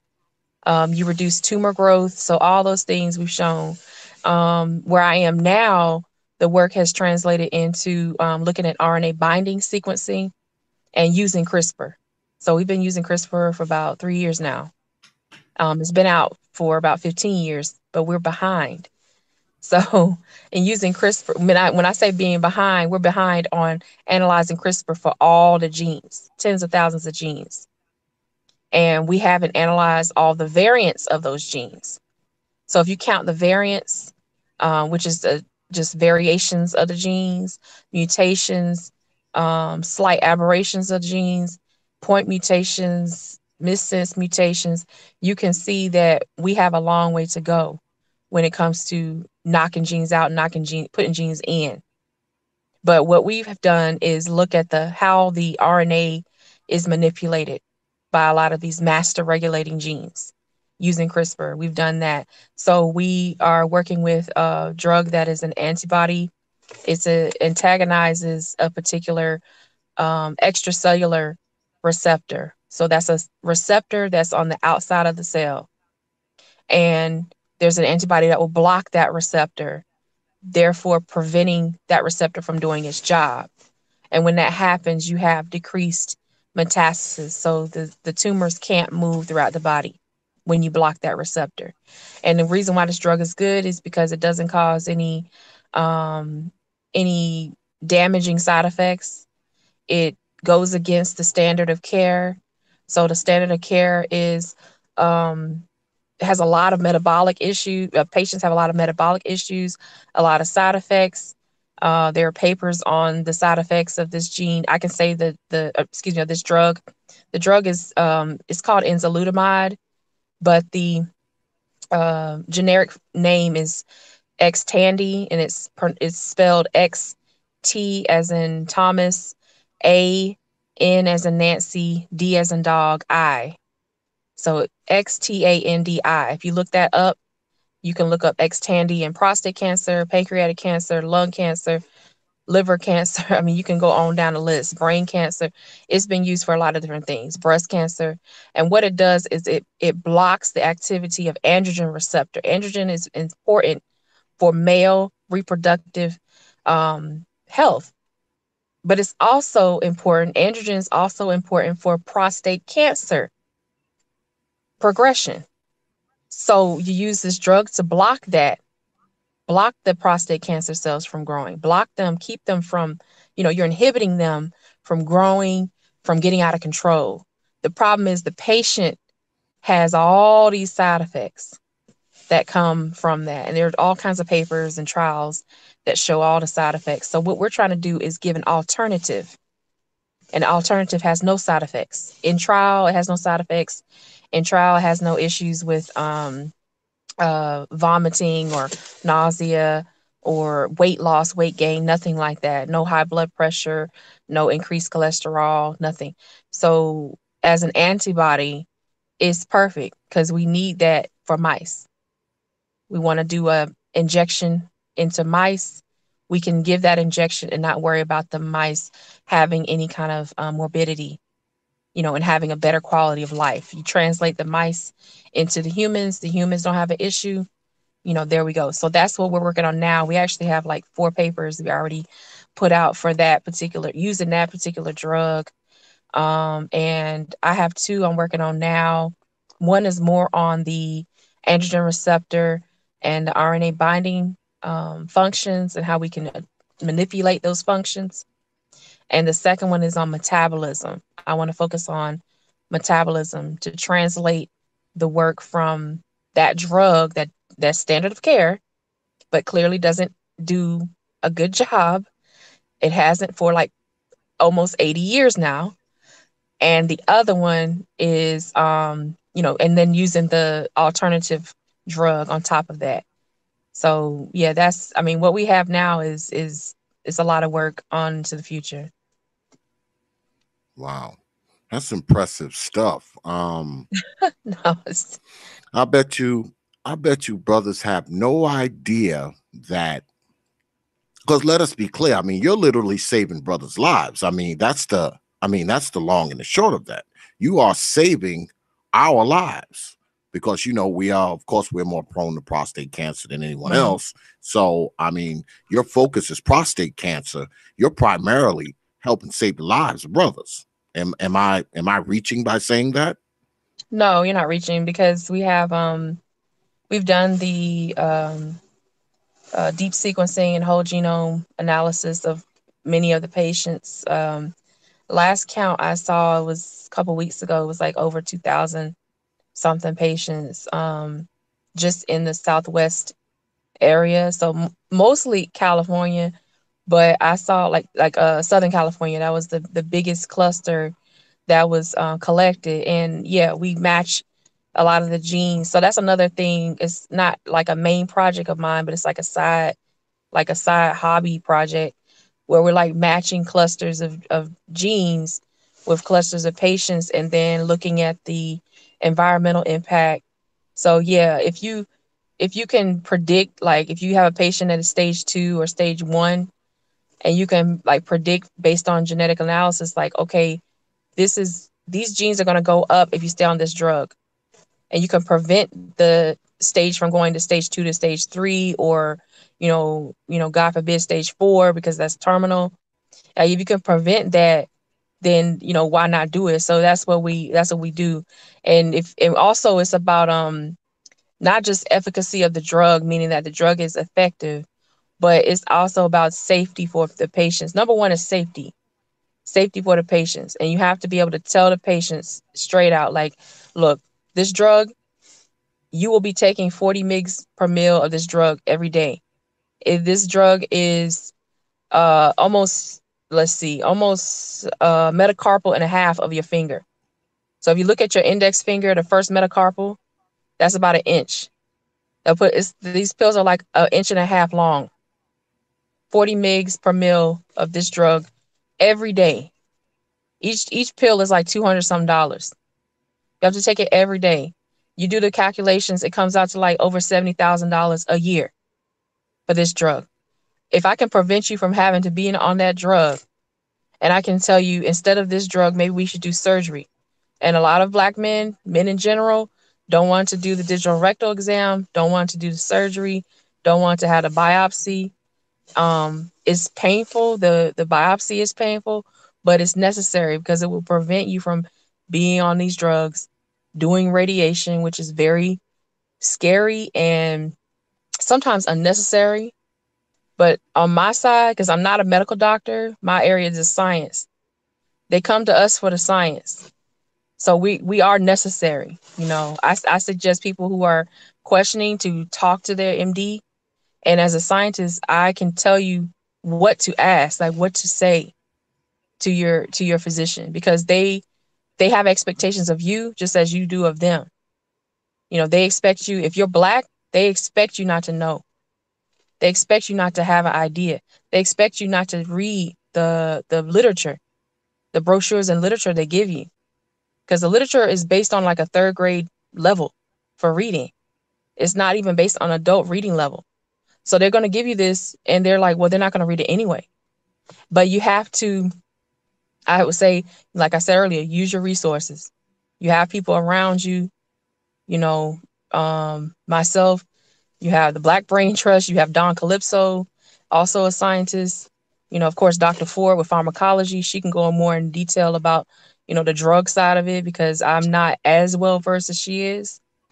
But yeah, all of those things go hand in hand. You have to stay abreast of the journal, the articles that I post. If you go to the actual website and just keep update, like get updates from the websites, they're telling you what they're putting out, what's coming. If you just stay updated on that I think that will help out a lot too.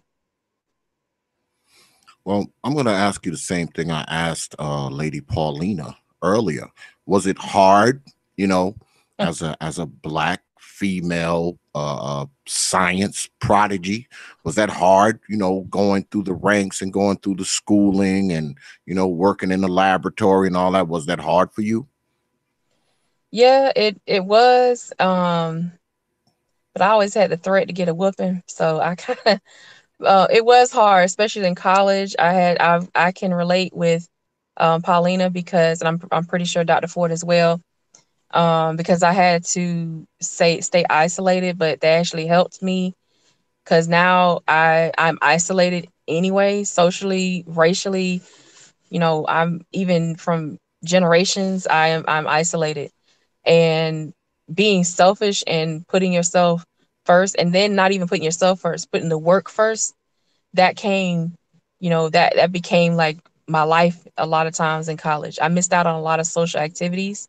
I went to like maybe three big activities for that whole year, like homecoming and then like, something else or whatever, but like a dance or something. But I didn't really go to a lot of stuff because I couldn't. I had to work. That was number one. I worked on campus and off campus. So I missed a lot of time. And I tutored. I tutored football players, I tutored volleyball players, I tutored soccer players. So I was getting money tutoring, I was getting money off campus, I was getting money in the lab. And I was like, but you can see my theme. I was getting money. Like that was my main thing. Like I got to get this money. I got to learn, and I didn't have time. Honestly, that was one thing. One regret I would say is like the time. If I could go back and get the time back, with my friends. A lot of my friends, they were right there with me, but a lot of my friends, they weren't. And I saw them having fun and stuff. And I just had to like stay focused. I have a very hard father and a very like disciplined, structured father. And my mom is a science teacher. And she was like, this is your area. This is what you're going to do. So stick to it. And we had the 80-20 rule, 80% of your work and then 20% having fun. And, it adjusts as as you get older or whatnot. It might adjust maybe 90-10. But I had the 80-20 when I was in college and on in the other endeavors. So yeah, I mean, I do have and then the loans. I got scholarships, going in, but I did eventually get loans, and that's something like paying those off, man. Just try not to get those loans, man, for real. Like just try not to get them. That's what I can say. Like if you have undergrad, because she mentioned something. Paulina mentioned something. And undergrad for me, I got full scholarship my freshman year. So I was like, okay, but it was at a school that was small and I wanted to go to a bigger school. So I was like, okay, I just got straight A's the first year. And then in what was like around November, the first semester, I was like, you know what? I know I'm gonna make straight A's next semester, whatever. So I'm gonna apply to the school I want to go to. So then I transferred for the sophomore year all the way to the senior year. I transferred to the school I wanted to go to. Still had to pay loans, but you know what? But I got the school I wanted to get. So that first year, I was good. I was covered and everything. I got the scholarship and everything's cool. And I still got to go to the school I wanted to. I still had to get loans like my senior year. I got one loan, paid it off, it's fine. But yeah, there's always an opportunity to do what you want to do. If you can't go to that big school, that PWI, whatever it is, go to a smaller school. Go start at a community college. At least you can pay up front and not have to worry about loans, so early in your life. If you're a young person. So you were a black girl nerd too, huh? Were you a black girl Yeah, nerd? yeah, yeah. I'm proud of being a nerd, but it's yeah, I was a nerd. Like I still am. I still read. I still annoy people with my reading and over analyzing and stuff. But yeah, that's true. Well, do you find that it's easier to be a nerd as an adult as opposed to, when you're like in high school and junior high? Is it easier to be a nerd outside of, say, college, high school, Oh, as definitely. opposed to being a nerd, as an adult? Yeah, it's easier as an adult because people have more life experience, and you have more options. Being in high school, even in undergrad, it was a very closed environment. I mean, you're in a community that's within a community, right? So, and in high school, you don't have much freedom to move about. You're in high school. Your parents drop you off, pick you up, or you get off the bus and get back on the bus. So you don't have that room to make decisions for yourself and form new groups and join groups and learn about different people's experiences. It's just very structured. So out in the world, of course, you have more freedom, but you also have more responsibility. And I would say it's much easier now as a nerd. I mean, I'm in California, so in LA, so it's like is and now we have technology, so it's like okay, meetups and all kinds of stuff. You can do that. They suggest and recommend a lot of times that we go to different meetings to learn from each other, from different scientists around the world. The meetings are a lot like sometimes it's kind of like a meetup, because a extended meetup where you have the hotel room and everything, and you can go and relax and then go back to your meetings, and you're learning about your different people's projects. But at the same time, you're also learning about different cultures that way. Learning why people decided to do this strategy versus another. So yeah, I would have to say, yeah, it's much easier as an adult to be a nerd or anything involving STEM nowadays. Yeah, it's very easy. So you said that when you were younger, like in college, you were tutored and you had school and work. So of Yeah. course, uh, you probably had to sacrifice a lot of your social stuff. Is it that way now? Because I know, you're a scientist, you probably pull 10, 12, 14-hour days. So does that happen now? Does your Yeah. social life kind of, get interrupted because you're in the lab for 12 hours? Yeah, my social life is somewhat right now, but I but it's okay. Well, I have to ask him, but yeah, I don't have to work 12, 14 hours anymore because I get there very early and I go on the weekend. So that's why I don't have to work so much. Yeah, that not every weekend, but yeah, there are weekends where I go and work a few hours. But I don't have to do as much like working 12, 14. I used to do that. It was just not feasible for me because you can't have, so many, you can't have that just such a high weight on your life. You have to balance things out. I know Art Nussel talks about having balance, and it's very important. I'm learning a lot from him. And Gab talks about that too, like having balance in your life. And so I'm trying to do that more and just listen to other people, like a lot of things that they have to say, and not like force my science stuff or my analytical stuff on them, and start to really feel as I go through the world. So yeah. Well, that must be kind of hard for you because I imagine, being a scientist, being a scientific person, it's not so much of science isn't what you do, it's who you are, right? Right. It's who you are. Mhm. Mhm. So that must be quite difficult, huh? To kind of to separate, life from the science. Is that hard for you?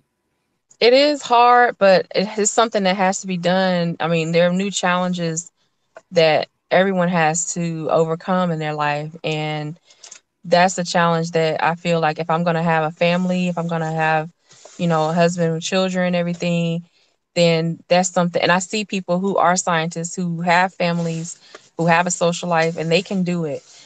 Something, it's a trade off. Like, as something is going to suffer, but it's about like for you yourself, you have to determine how much of your different parts of your life are going to suffer for the other part, your social life versus your professional life. And sometimes I have to put the scientist, on the back burner and really listen. And I've been told, like, several times that I have to not overthink things. And that I appreciate because those are words of wisdom. Like in my profession, if you don't overthink things, you will lose to the competition. But I had to realize in my social life, like in my personal in my relationship, that you have to see the other person's side of it, and reading so much into things and thinking so much that that is not always gonna that's not always gonna be a have a you're not always gonna have a successful outcome from that. So I had to, and then also in science, like I said way back, being independent as a woman, that's not going to be helpful when you're in social environments, being a wife, being a mother.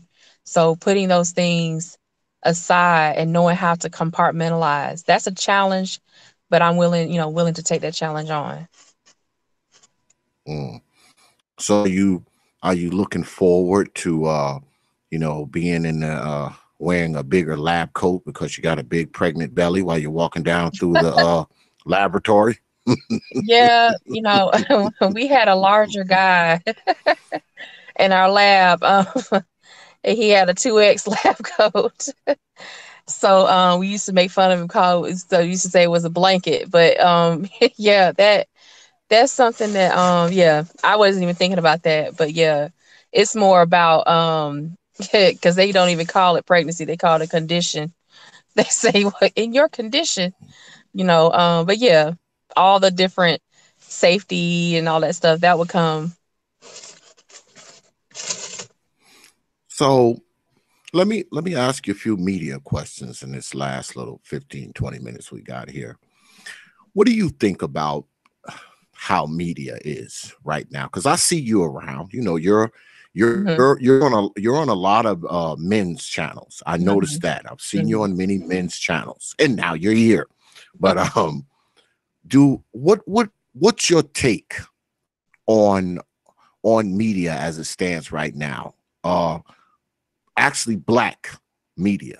What's your take on? What do you think of it as a woman? What do you think of it, or as a scientist? Either one. Well, as a woman, I'll say that it has a lot of potential to gain more support and gain more, I mean, financial support, and to gain more internal financial support and external. And it has a really good chance to grow outside of this platform. And we see that with other platforms. We have Black Avengers, we have Black Space, Black Junction. So you have all these other options that we have to expand to, or to bridge.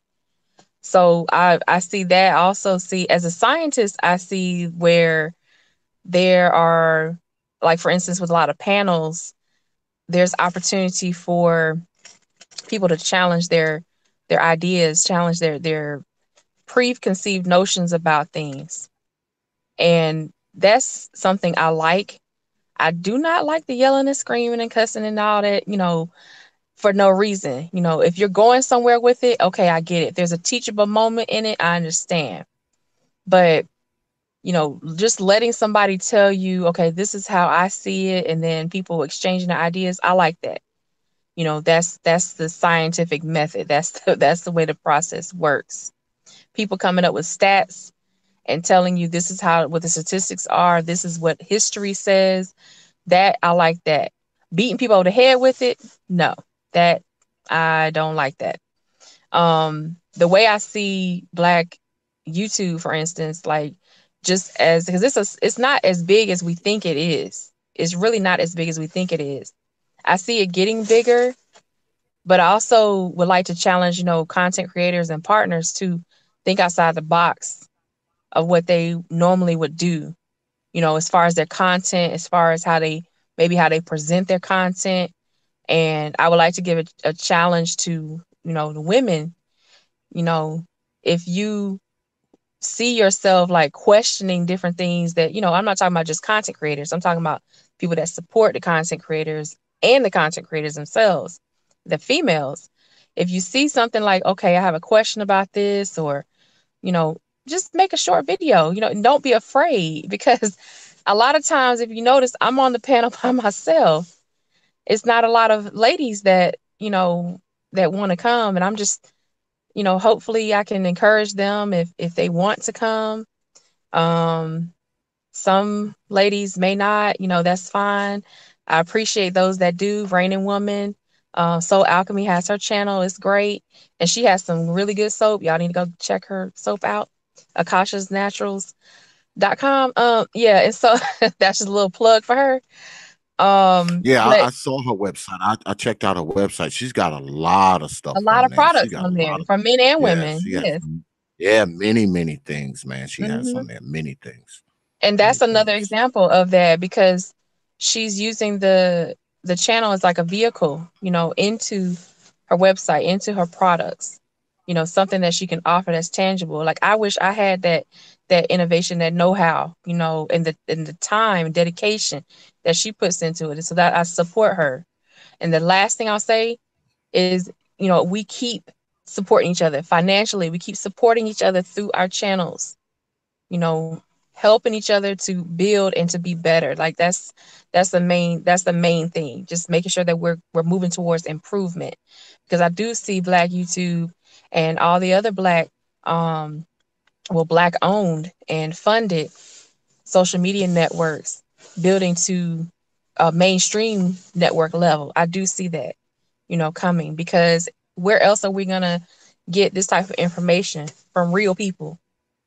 That I just hope that it comes sooner than later. Yeah. Well, you spoke of women coming, coming on, on media and making short videos and that type of Mhm. thing.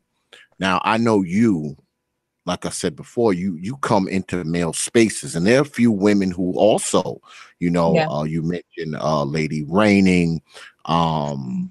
I can think of a few others, who will actually come into male spaces because I guess they have a different understanding of males and male spaces. So they come in there and they are welcome Right. because of who they are. Do you think that it's not that many women like yourself and the other women who come into male spaces, and it doesn't break out into a digital bar fight inside the stream? Do you think there's a shortage of women like yourself and other women like that? Is there a shortage? Is that what keeps some of these women from coming on to these male spaces? Because make no mistake, we as brothers, we talk about this kind of stuff. We talk about this, and we see that women are coming into male spaces, but most of them have a tendency to come into the chat room, not, Right. you know, on the stream. So why do Mhm. you think that is? Why do you think it's only ladies like you and others of your Mhm. ilk that are Mhm. willing to literally come on the stream with the brothers? Why do you think that is? Well, sometimes it deals with upbringing. I can speak for myself personally, upbringing, and so I wasn't really afraid to, ask questions. And I work in a male dominated field as well, so I'm not really afraid. And I see a lot of times as women, we kind of see, oh, these guys are just griping and moaning, complaining. But I hear my brother, I hear my cousins, I hear friends back home that talk about some of the same things. I'm like, okay, if you have men that are from different areas around the world, around the country, that are talking about these things, and my brother is talking about it. I'm like, there must be some truth, some facts to this. And also, they don't come off to me like they're mean or anything. They just come off like this is what they are. This is they're just telling you their truth, telling you what, not their truth like that, but telling you what's going on, and trying to, and the other thing that I like is they're trying to find solutions. A lot of times with women, we just want to like blah blah, just go off and not give a solution. We just blah blah blah blah blah, like we're going off like that, and we're getting loud and boisterous, and we're saying stuff. And I'm like, okay, so what's the solution? I understand, like, you don't always have to have a solution, but what I do, like sometimes you want to just vent, just rant and get it out. But I think there needs to be more of a solution searching than just ranting, ranting and that's it. We will rant, drink a few beers and go home. Like, okay, you can't do that but for so long, and as I'm not saying this is just women that do this, because we know there are men that do this a lot too. But as women, I think there are more women out there. It's just maybe they don't have, maybe they don't feel comfortable enough to come forward yet, or maybe they don't feel they have much to because the way I felt was I didn't feel like I had anything to provide to the conversation. I felt somewhat intimidated, and because these are men, but not men I know like that. So I was kind of like, I don't know if I should come in, but there's no problem. Like, it really is not a problem. So if there are women who are afraid or feel some kind of way, don't feel, because how you know if what you have to say is pertinent, or what you have to say can, what you're thinking and what you say might lead to a solution for somebody in the chat room. You don't know. You never know until you try. I do think there are more women out there. I really hope that they feel it necessary to come on the panels and have the discussions, and so we can get some stuff done, get some solutions. So when you find yourself in these, when you find yourself in a male space, is there ever a time where you feel uncomfortable with the conversation that's going on, with the things that the brothers are saying? Do you find yourself at that, uncomfortable a state of mind at times? That only happened to the height of uncomfortability was with Obsidian, with that goddamn Echo box. He had that Echo box, and he took the video down. I'm still a little about that, he took the video down, but it's cool, it's cool. So I he made me feel uncomfortable because he was asking me about things that you should not be asking, really, in my opinion, on this type of forum, as far as like sexual proclivities and things like that. I was like, no, I'm not answering that. And he's like, oh, you have attitude. He was very pompous, and he kind of made me laugh, but I understood what he was doing later. He was trying to feel and see where I was, and that's something that men have to be aware of. Like, trying to poke and prod and see where a woman is, you might get the wrong one. You might be poking a bear, and you might get clawed. So just be careful with that. But that was the only thing where I felt, the only instance where I felt, somewhat uncomfortable. But any other time, no, it's like, okay, it's whatever. But I think people kind of expect that from Obsidian now, because he goes on like a whole month doing doing the same subject matter, and that's just him. And So I don't mind. That's his lane. Let him, stay in his lane. That's fine.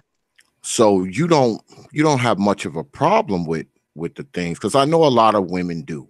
I Yeah. mean, I know women that listen to my stuff, and I'm relatively mild compared to other folks. All right. Right. And I have women who listen to my stuff and they're like, oh my God, oh, X, why did you say that?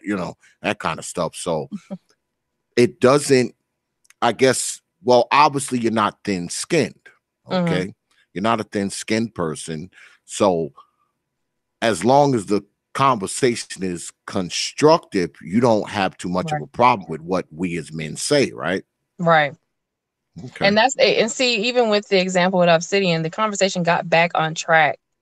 He got out his Echo box. He did what he had to do. This, cuts and all his, stuff he was doing. And I was like, okay, it got back on track because I didn't counter with much. After a while, I realized I can't counter him. I'll just stay quiet and mute. When I mute up and he sees me muted, then he, went on and we continued the conversation. So it became more constructive, and he appreciated that. He was like, okay, I didn't, fall into the trap, I guess, of his Echo box trap and do all that, just go downhill. It didn't happen that way. It didn't turn into a comedy show or anything, or any kind of drama. it just became more and more constructive. As more people came on to have the discussion, it just, to me, it became more constructive. I started to really see what type of issues they were talking about, and start to analyze, like, okay, I see what they mean now. I get what guys are saying. There are times where, someone will say something and I'm just like, okay.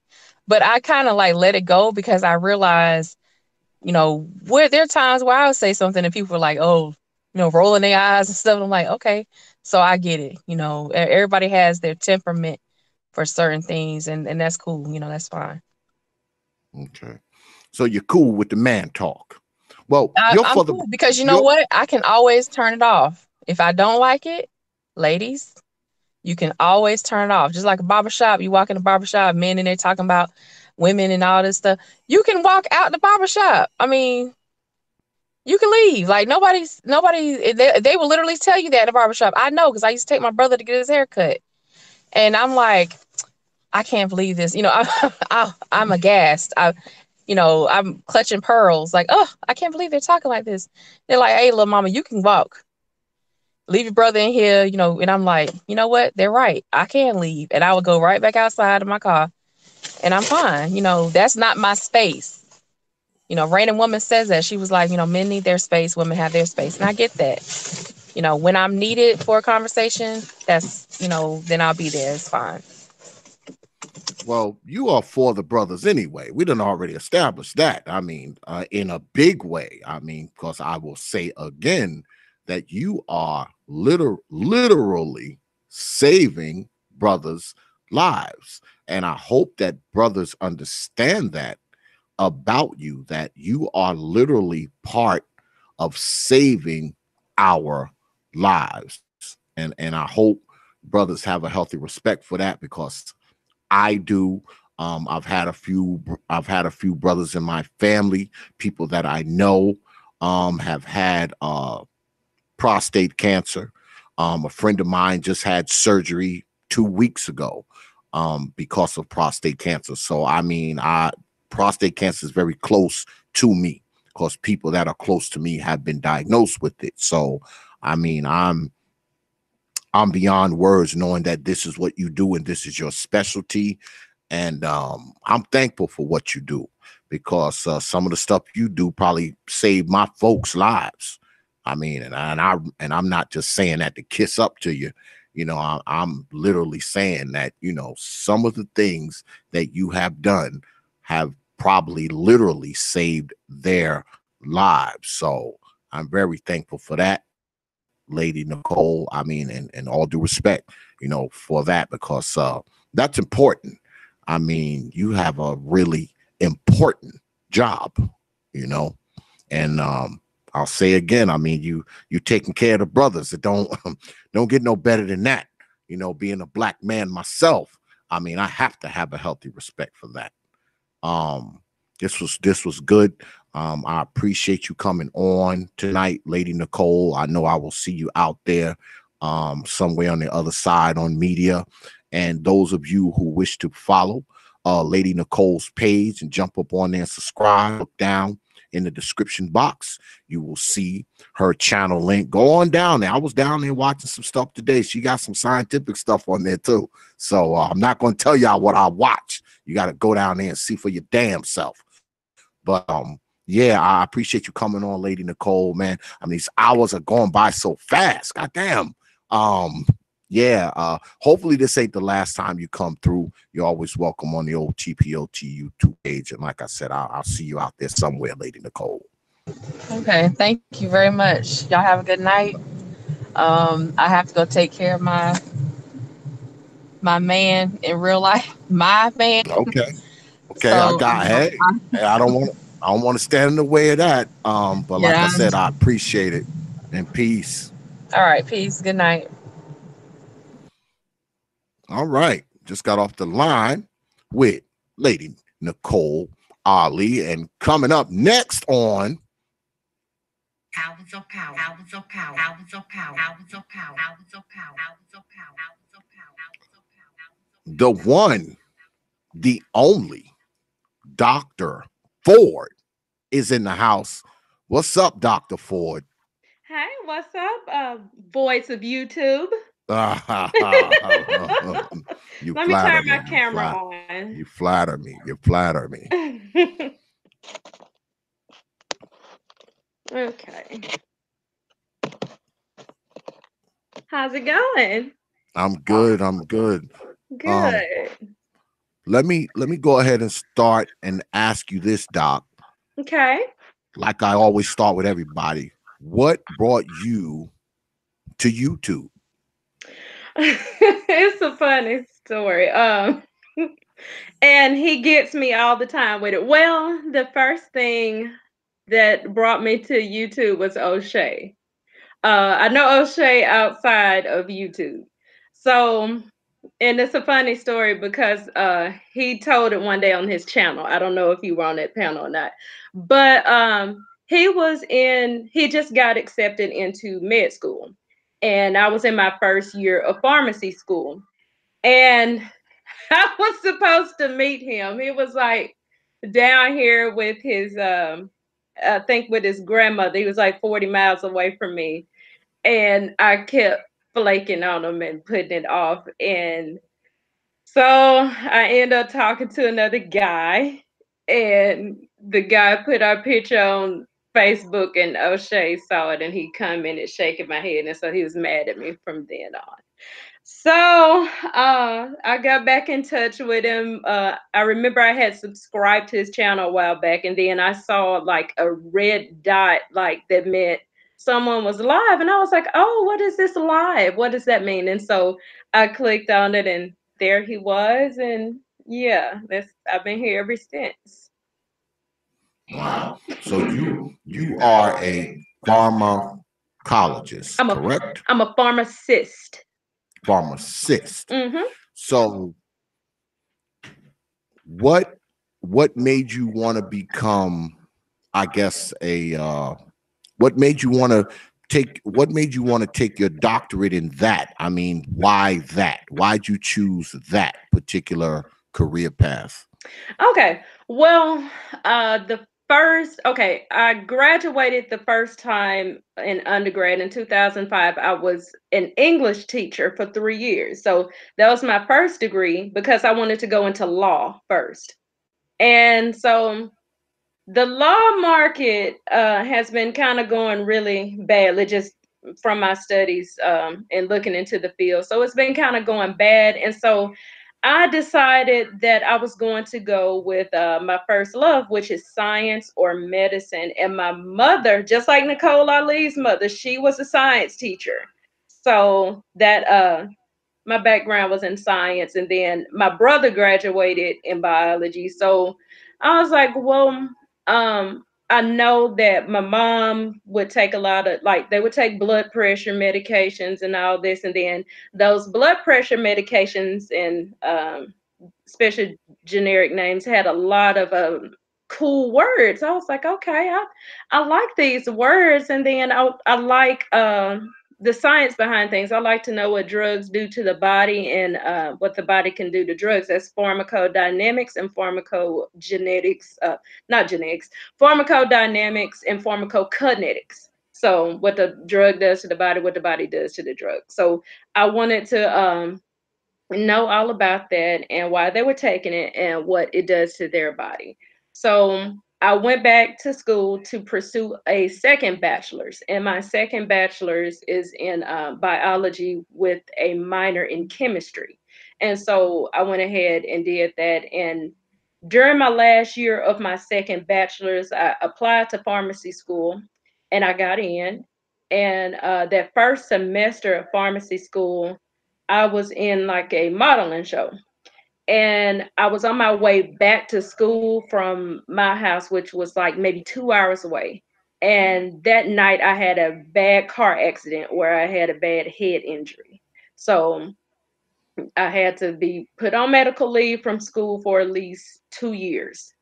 And that kind of, that kind of, I was like, so that was one of the darkest points in my life because I'm like, okay, so I can't go back to school. I exhausted my medical leave because of that. So I was like, okay, And I prayed and I was like, Lord, if it's designed for me to be a pharmacist, you give me a sign to be a pharmacist.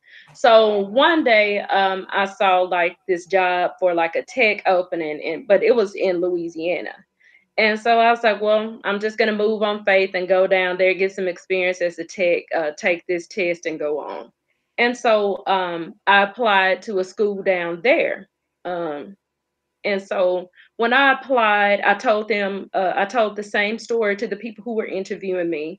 And maybe about, I guess about 2 weeks later, they say they would tell me their decision. And so their decision was they accepted me. And so 4 years later, I'm a pharmacist. So that's what my inspiration was.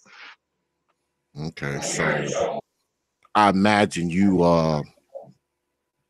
what do you think of big pharma? I mean, because there's so many drugs out there, Mm-hmm. for this, that. I mean, I see stuff, I see drugs for conditions that I didn't even know existed. I didn't even know that shaky leg syndrome was a thing, where you can't control your legs. I didn't Yeah. Yeah, I didn't even know these things were conditions. So Mm-hmm. do you do you believe, I don't know if you want to answer this or not being a Oh, I pharmacist, will. but I will. do you believe that a lot of these newer, especially the designer drugs, Mm-hmm. do you believe that they're being created for the conditions? In other words, are they making up these conditions just so they can put a new drug out there? Do you believe that that's happening? Well, I believe that to an extent. I really do. And more into that. Well, moreover, I believe that a lot of things are created to keep you sick. That's what I believe, and I'll say that as a pharmacist. And because, well, like, let's say, you are taking, let's say, lisinopril. That's one of the main hitters I talk to my patients about when I counsel them the first time. And if they take something like lisinopril, they know, especially in African Americans, that there is a higher chance of angioedema in those patients because basically what it is snake poison. So they isolated a poison from a pit viper, and so when they found the pit viper was could had a hemotoxin that could break down specific cells in the body to keep the blood running, they said, "Oh, we're going to isolate this. We're going to use this, and we're going to use this snake poison to um, help out this blood pressure, maintain blood pressure." But the thing about it, in Black people, we get more angioedema and from a class of ACE inhibitors, specifically lisinopril, because our body doesn't make enough renin or bradykinin, something that comes from the kidney or the lung area. So we get more symptoms, the bad side effects. So those bad things will keep you sick basically if you are trying to treat blood pressure and treat a certain condition, but then you end up getting something else much worse that could kill you. Basically, it puts you in anaphylactic shock. And that's geared a lot toward Black people, and that's something that I've always had a problem with, especially that specific drug, but doctors still keep giving it out. Well, so you got me started now. Yeah, come on. Um, Come do on. When you you told me you were gonna pick my do you brain, come do on. do you believe that there are drugs out there, or quote unquote drug companies, that are targeting Black people specifically? Do you Absolutely. believe that?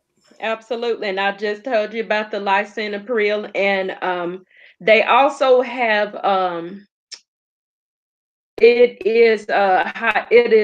the generic for it is like hydralazine. It's one of the newer medications out that specifically targets Black people, and they claim that it's not as good in other nationalities, but they geared toward Black people. So blood pressure is one thing. Other things I would say, I'm not very savvy with vaccines. I'm kind of hit or miss with that. But I do believe that there is a vaccination, because it has been said that it's been patented, um, a cure for AIDS. This is what I've heard is AIDS was patented in the first place, and you see that it targets Black people, and they say it targets gays as well. But I don't know about that population. I'm not, savvy to that population. But it definitely targets Black people. That's why you see more symptoms in Black people. That's why you see it more prevalent in Black people. So that has been some research that has been said about that, especially. And another thing is the Ebola vaccination or the Ebola outbreak. Um, I have my thoughts about that as well. I have my thoughts that that is a manufactured disease targeted toward Black people. And it's funny how a certain vaccination or antibodies from this miracle person happens to work in whites but not Blacks. So that's something I'm looking at there.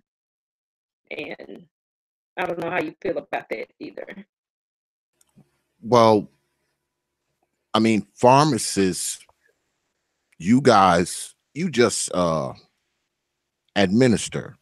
You know, fill prescriptions, but you also make suggestions about different kind of drugs as well, right? You don't just, fill a prescription. You also, you'll counsel, people when they come in and say,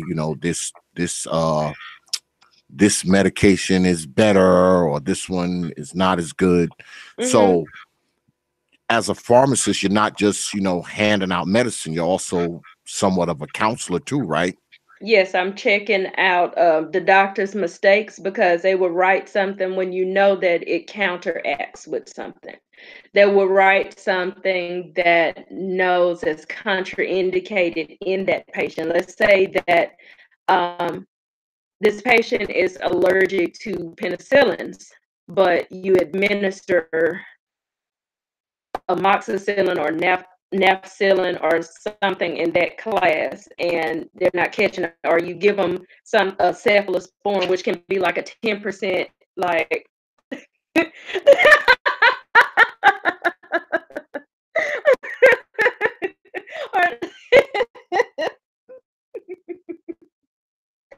oh, stop. Or you can be given like see, you made me lose my thought. Profit of thought. Um so anyway, so like let's say I that have I have no idea what you're talking about, doctor.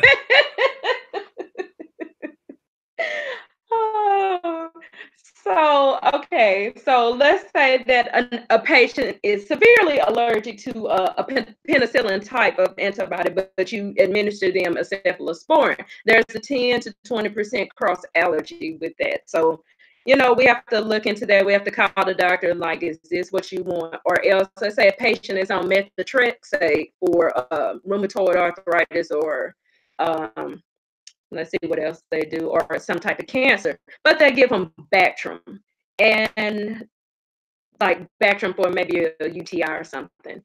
And that can't be administered because it raises the methotrexate levels to dangerously high levels. So I correct mistakes like that. Well, you're chopping up a little bit, Doc. I don't know if it's your stuff or my stuff, but there's a What's little bit of happening? crackling in the background when you speak. Okay, It maybe might be this old ghetto T.P.O.T setup. So it might be my ghetto no, it's stuff. clear now. It's Is clear it? now. It's clear. Okay. Yeah. Okay. I'm gonna say it's yours. Yeah. Okay. um. Now, well, let me ask you about some media stuff, then we'll get back to the pharmacist stuff. Okay. What's your take on media? You know, Black media, or particularly Black YouTube. What's your take on it? Okay, I believe that I don't know how I've heard there is a divide of them, of different Black YouTube sectors now. But to me, I feel that I can walk in any space, give anybody his and her respect, can dish out respect, give respect, that type of thing. I believe that I'm welcome in all spaces. And the thing that I see and I don't like the most is extreme bashing. Like, let's You're men and you're cracking again. You're cracking up again. okay, maybe I should let me try my headphones. Okay, maybe Yeah. that's it. Jiggle the wire or something. I don't. Okay, let me try my headphones. Okay, is it better? Yeah, that's better. Much better. Okay, all right. It was probably my headphones. Is everything else cool? Go ahead. Say Everything, something. Say something. everything. Okay, can you hear me? Yeah. Okay. Nah, all the video and stuff is fine, but you was like cracking. It was like chicken was frying in the background or right. something. It might have been some chicken frying or some cornbread. But yeah, as I was saying, I think that as I was saying, I can go in any sector of YouTube and give the audience or the panel or the host respect. But the only thing I don't like is a lot of bashing. That's one thing I don't like from men and women. It's extreme. Um, like I guess, for example, everybody talks about Miss Cynthia G and her rhetoric. And then a lot of people talk about, let's say, Donovan Sharp and his rhetoric. So those are kind of two extremes that may be too extreme. So that's how I feel about Black YouTube. It's cool. I can go into any space as long as it's not just ridiculously disrespectful. So what do you consider bashing? I mean, what would reach the height of bashing in your opinion? Okay. What would reach the epitome? What's an epitome of bashing is if they talk about, or let's say a female talks about the Black man as a whole, how he ain't shit, how he never be shit. What has he done? What has he done to protect the Black woman? What has he done to protect his mother? What is he doing for the community? And it's as if saying the Black man is worthless, basically. I think that's going way too far. Okay. And same for women. So you're not a male hater, obviously, because I see you in a lot of male spaces. Well, you can't be a male hater because you actually watch my shit. So so you're not so you're not a male hater. Not at all. I love men, probably a little bit too much. Well, that I would take that over hating our guts. Yes. So as a professional woman, being on YouTube and hearing all the stuff that come out of our mouths, things we say, because we say all kinds of stuff, does it test your sensibilities at all? And do you watch us at work? Okay, I have some Viper Pit members in the audience. I don't know if you're familiar with the Viper Pit, the Bomb Cherries, the Incognitos, the Karans. I don't know the Bentleys. Hey, Danini. So I don't know if you're familiar with that that sector of YouTube, but we come deep. We are and I do not compromise any professionalism because I am who I am. I curse a whole lot. That doesn't make me any less than a lady. It doesn't make me any less of representing my profession or my sorority or any of that thing. I am Nika Ford, and that's who I'm going to be. Whether I have whether I have letters in front or behind my name. So yeah, I'm not sensitive to any of it. I listen to Bomb Cherry's channel at work all the time. I listen to your channel at work.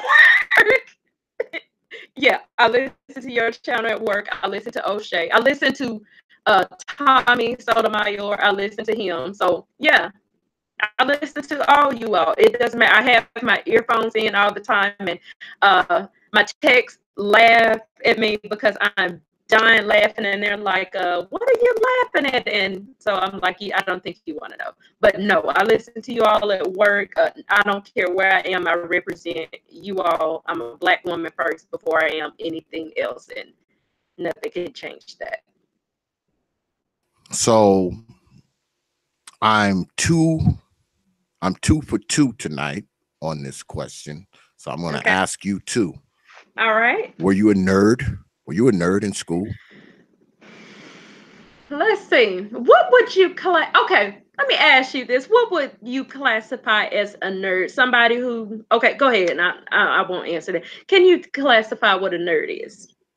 You know, really, really smart, you know, maybe kind of awkward, you know, not too much into social stuff, you know, always at the library while everybody else is out hanging, you know, you're somewhere reading, you know, a nerd. Absolutely not. Okay. Absolutely not. Okay. So you I weren't. was an athlete. I was a student athlete. I used to be all state in track. I used to be all district in basketball. I was in a sorority, so I mean, I did my partying, but got up and went to class the next day. That's the difference between everybody else. Like if everybody went to a party and they drunk and stuff, I'm trying not to curse on your channel. So oh, you don't have to worry about that here. I don't censor my guest. Don't censor my guest. Okay, so I got up and I went to class the next day instead of being hungover and shit like everybody else is that would be around me. I went to class. I got my study on. I was there, but sometimes if I was like, okay, they're having a party on Thursday night. You want to come? No, I think I'm gonna sit this one out. I got a test tomorrow, whatever. But no, if I wanted to have fun, I had fun. If I wanted to have a life, I had a life. I just had a good balance of everything. But no, I was nerdy, but not a nerd, if that makes sense. Okay. Really smart, but you know. So you said you played basketball too, right? Mm-hmm. I played basketball. I did. I was pretty good. So you must be tall. Are you tall? Are you a tall person? I'm only 5'7". Oh, okay. Well, that's not that tall. That's Mm-mm. not that tall. What position did you play? I was like a small forward. I didn't do much guard, but I was like a small forward. I would power forward sometimes because I thought I was like the biggest thing out there, but I wasn't. I was probably the smallest thing out there. So I would play that position too. So because I could jump really well. Were you any good? Were you? Yeah, any good? I was pretty good. I was pretty good. Starting five? Yes. Oh, get out. Mm-hmm. Wow. Yes, I was. Can I find any footage anywhere? If I God, if I was to look around on the internet, would I find any old footage of Dr. Ford out there hooping? Hell no! I am 36 years old. We didn't have that shit back then. Back then, we did not have cell phones and shit back then, and camera equipment and all that. Hell no. Okay. Only camera equipment, when they have that, like at the bottom of the screen, those little numbers, it was old as hell. So that's what I had back then, if I did. Okay, the big old VHS joint. That was like the size of a freaking. It was like the size of a table. I used to have one of those. What you doing with one of those? I used to have one when I was a long time ago. I mean, because I've been into this media stuff for a while. I stopped for a while, but I thought you were gonna say you had a sex tape session that you was setting up with that equipment. Nah. I don't tape. I don't tape my my vile acts or my explicit acts. But Am I gonna go on the internet and find some Prophet or Thought series, old vintage videotapes of, I of doubt these it. foul acts? I doubt it. I doubt it. I doubt it. Trust me, any tapes that I have are well guarded in a safe, buried underneath the ground somewhere. So if they get found, it'll be long after I'm dead and gone. But being that, you know, so many, and I talked about this with the other ladies as well, Mhm. being that there are so many, there's so many opportunities for, for black folks these days. Mhm. And, you know, I go to drugstores and I look behind the counter. I don't see many black pharmacists. Okay. That's I true. mean, every now and then, depending on where I am, but I don't see a lot of black female pharmacists. Mhm. So, was it hard for you? I mean, was it difficult for you, coming up and, going through the schooling and then eventually getting out there, working in the field? Was that difficult for you as a black woman? Was it tough? Yes, and I would say because there are some places that my district manager will not send me because he fears for my life because I'm black.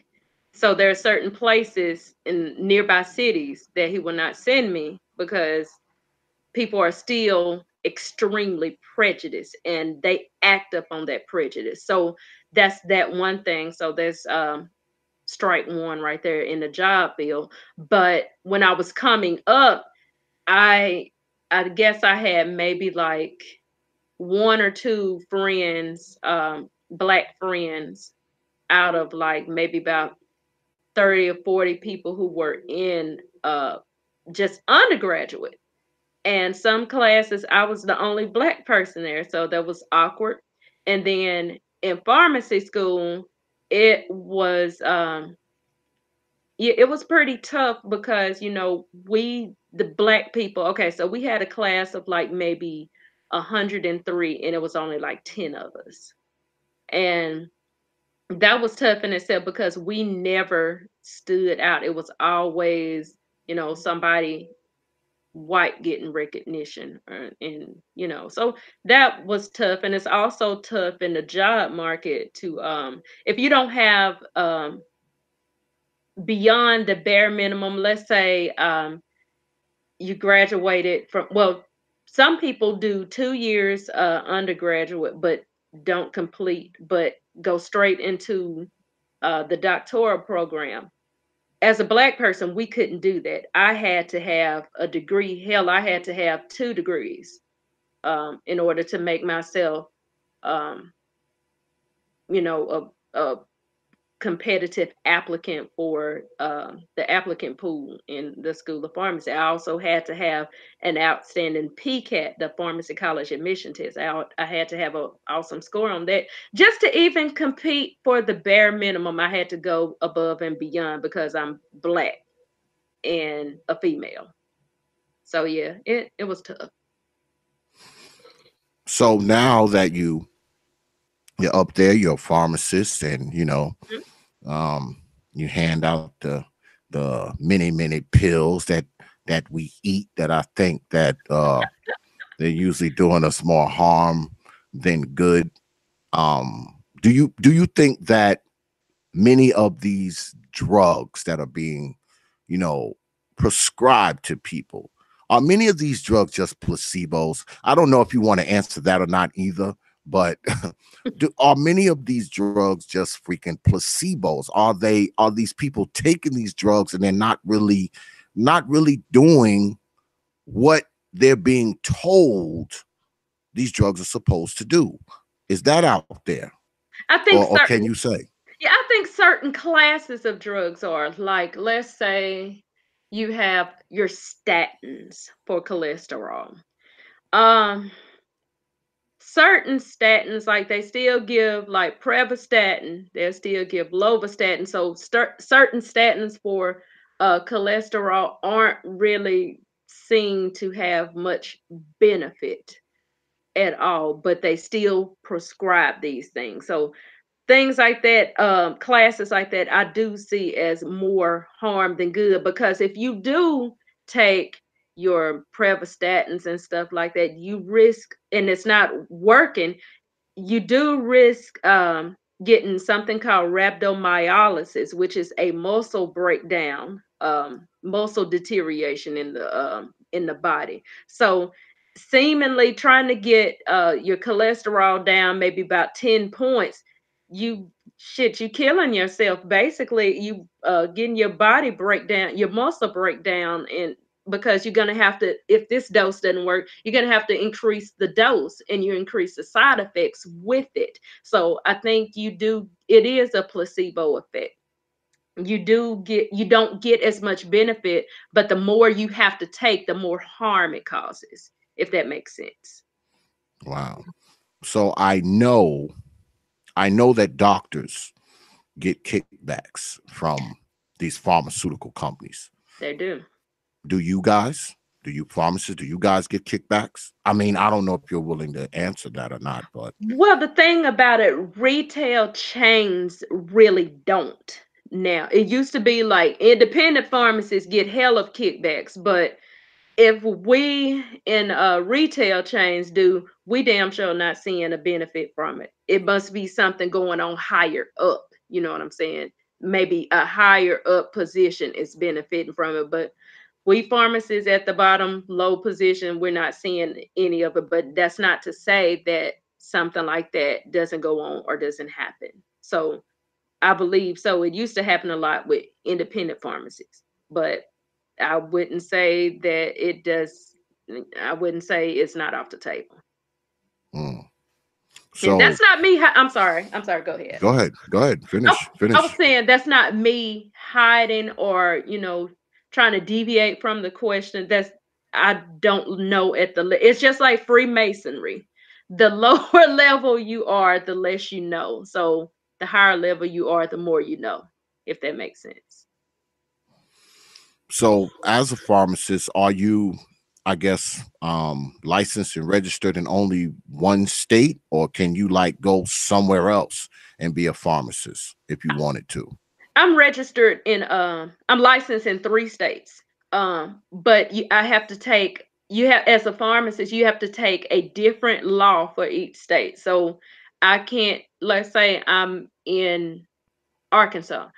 I can't cross the border even if it's like 2 steps to Texas and be a pharmacist, because I don't have that license. I would have to take that examination. So whatever state you go to, you have to test out for that state by taking their state law exam, and everything is so different. Like, for example, with the opioid stuff, that is the worst thing that has happened under the sun, because it is a pain in the ass.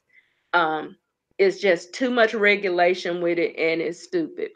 But let's say if you go to Texas, a C2, something like hydrocodone or oxycodone, pain narcotic, that medication is only good for 3 months or 21 days, whatever it is for. But if you go to Arkansas, that script is good for only 6 months. But if you go to Louisiana, it's only good for 3 months. So it changes like state to state to state. And I'll forget, if I'm floating to another state or doing something, I'll forget the law for this, and I could get in trouble because I don't remember the fucking law for the other state. So if that makes sense. So do they have, where you are, Mm-hmm. do they have like, are the drugs different? Like I'm in North Carolina, right? Okay. If I wanted a particular, say, blood pressure medication, Mm-hmm. and that blood pressure medication may have one name, right?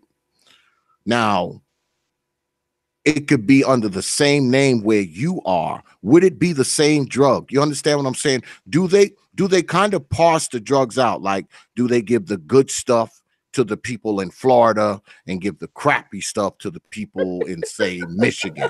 I mean, does it work like that sometimes? Well, it all depends on what manufacturer your company buys from. Let's say you have a CVS, Walgreens, and a Walmart. All those chains buy from a company called McKesson, where they manufacture a certain drug. So everybody, any of those chains get the same drug from a particular company, a particular manufacturer. Now, other chains may not want that same drug, like your Freds and Brookshires and all that other kind of stuff, Albertsons. They may use a different company than you do, and they may have the better stuff because the warehouse is better. So it depends on the chain and not the location.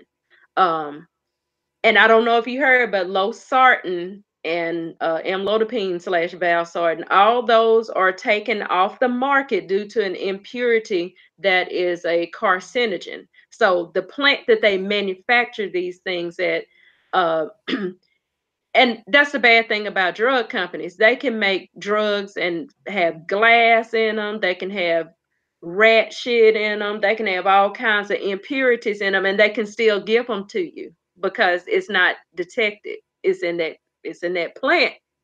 But you may be taking all kind of stuff. You may be ingesting any kind of stuff that's in that pill. Everything is not um, closely monitored or regulated.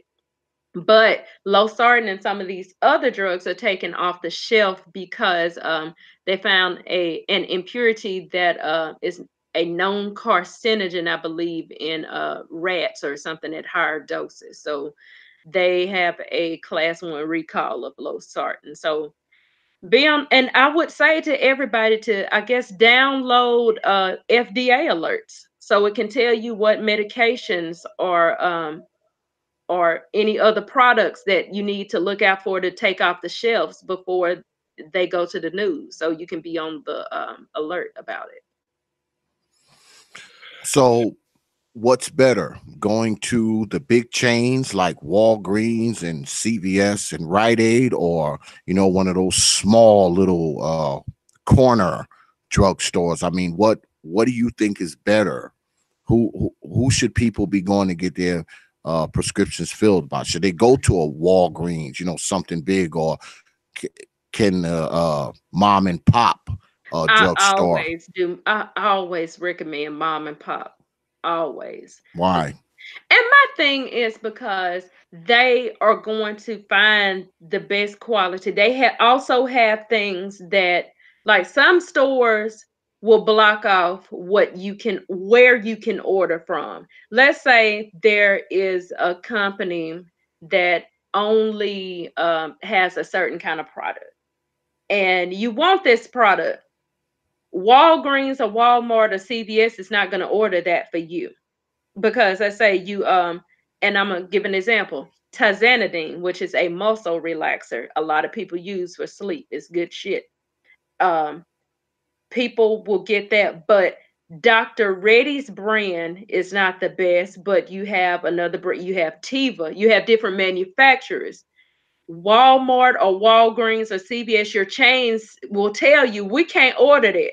We can't get that. But mom and pop stores will go above and beyond and get that for you. They have avenues that they can go around because I used to work at an independent.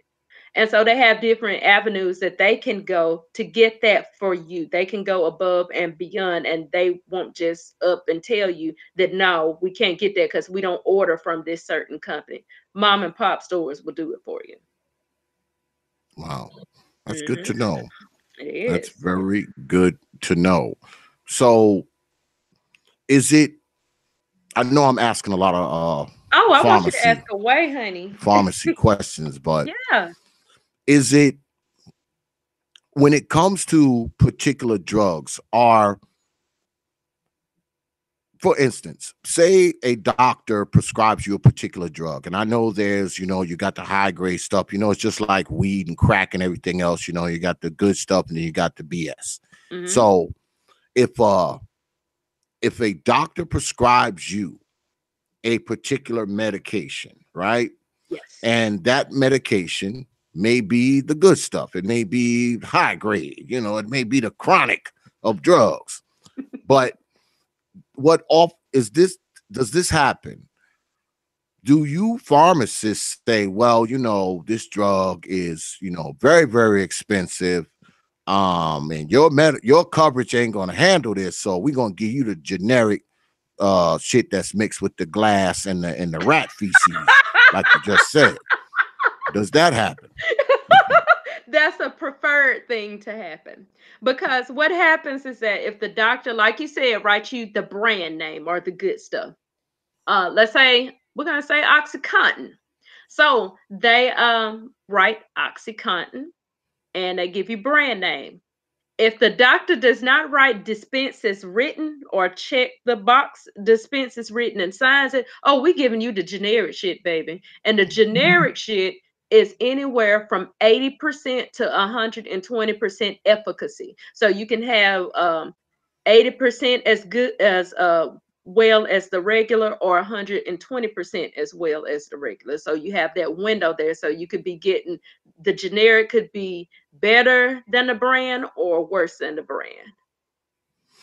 Well, what are you more likely to get, the rat feces and the glass in? The generic or the good stuff? It can be either one of them. That's the thing about it. That's the bad thing about it. Are you Because are mhm, you serious about glass and yes, rat yes, turds yes. inside medication? Yes, because when you make them in the plant, all right, imagine that. Don't think about medicine at this point. Think about your food manufacturing plant. Okay, let's say your soup or cans of soup or whatever. All right. Or no, energy drinks. This was a important one. This was one that I can remember. Well, they manufactured a Monster energy drink, and the guy was drinking it, and it was the smell to it, and it ended up being a dead rat inside of there. So those, think of those things, that they, the same thing that happens there can happen at your peel mills and your peel plants. Same thing. You have impurities all the time. They have recalls all the time. I get them coming to my phone. Wow. So as you as you fill these prescriptions, this is the one thing I want to know. Yeah. How the hell do y'all understand that damn chicken scratch that just be writing? How do you understand that? Well, the thing about it, if you see what they prescribe and you know what it's for, you kind of know in your head how you're supposed to take this shit. Like, let's say a doctor writes a Z pack and you don't know what the hell the directions are. Well, I know that a Z pack, you're going to take 2 tablets on the first day and one every day after that for 5 days. That's something that I'm going to know. So it all has to do with, your schooling and what this medication, how it's supposed to be written or usually written. And then a lot of times you do have to call the doctor, especially the ER doctors where they just write any damn thing on there. You do have to call, but more than likely, if I can make out a little here and a little there and then kind of piece it together, I'll kind of know what they're talking about. So, and you also have to kind of know the doctor as well. And like, okay, they prescribe this shit all the time. So that's what that really is. So, yeah. So have you ever had an instance, as a pharmacist, where a doctor may have prescribed the wrong thing Mhm. for a particular condition, and you as the pharmacist have to correct it, right? Or All do the you time. refer back to the doctor on that? All the time. You have to call the doctor. But let's say, okay, for example, somebody was they needed something, they needed their birth control refill. and the doctor wrote naproxen, which is a leave, which was bullshit. So they were gonna take this and get pregnant. So so you catch that and you're like, okay, so this is from a gynecologist. This is also a refill, got 11 times on there. So you kind of know, well, usually when they put 11 or 12 times, that's usually for birth control.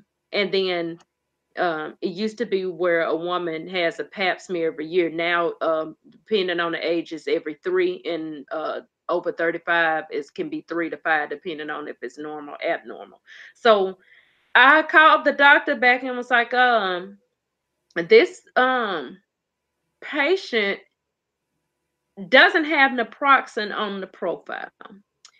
Also, the way it's written as directed lets me know that this is incorrect. That was this supposed to be a birth control? And so, yeah, that happens every day. Also, if somebody is supposed to get extended release, but they get immediate release, you have to call on that shit too.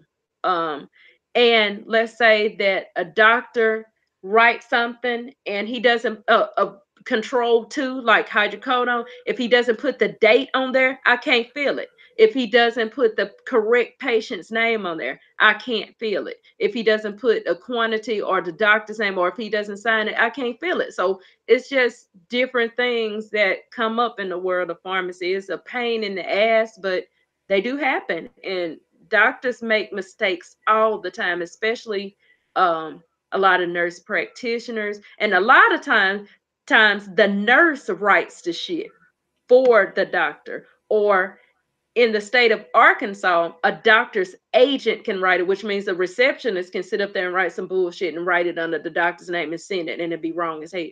So that kind of thing. So yeah, it's mistakes all the time, and it's probably not the doctor himself, and maybe the agent because the doctor is busy. Well, in your field, there's very little room for mistakes. You guys can't make mistakes because I mean you're dealing directly with the folks. I mean, you're filling the prescription. So Mm-hmm. everything gotta be right. You gotta, I don't know how y'all y'all gotta count the pills, y'all gotta make sure it's the right dose, all the labels and all that stuff gotta be there. So there's no room for error with you guys, right? None. Right, and it has to be FDA regulated. It has to be regulated how the label is supposed to look, the minimum stuff that's on the label. There are minimum things that has to be there in order for me to fill it in the first place. So yes, a lot of red tape around some things. So as a okay, you're a pharmacist. So Mhm. I mean, do you work with a team of people? I mean, how does that work for you? I mean, I know when I go to the drugstore, I see, well, most of the time when I go, they only see like 2 people back there. But yeah, only be like two people back there. They used to be, Um, yeah, I used to work in that kind of environment. so do you work with a team now, or are you one of the 2 people that I see when I go? And even though the drugstore is like inside Walmart or something and it's really big, there's only 2 people back there. So so are you one of those 2 people, or is it like On the weekends, yes, I'm mm, I'm one of those two people. the damn line look like the damn DMV line?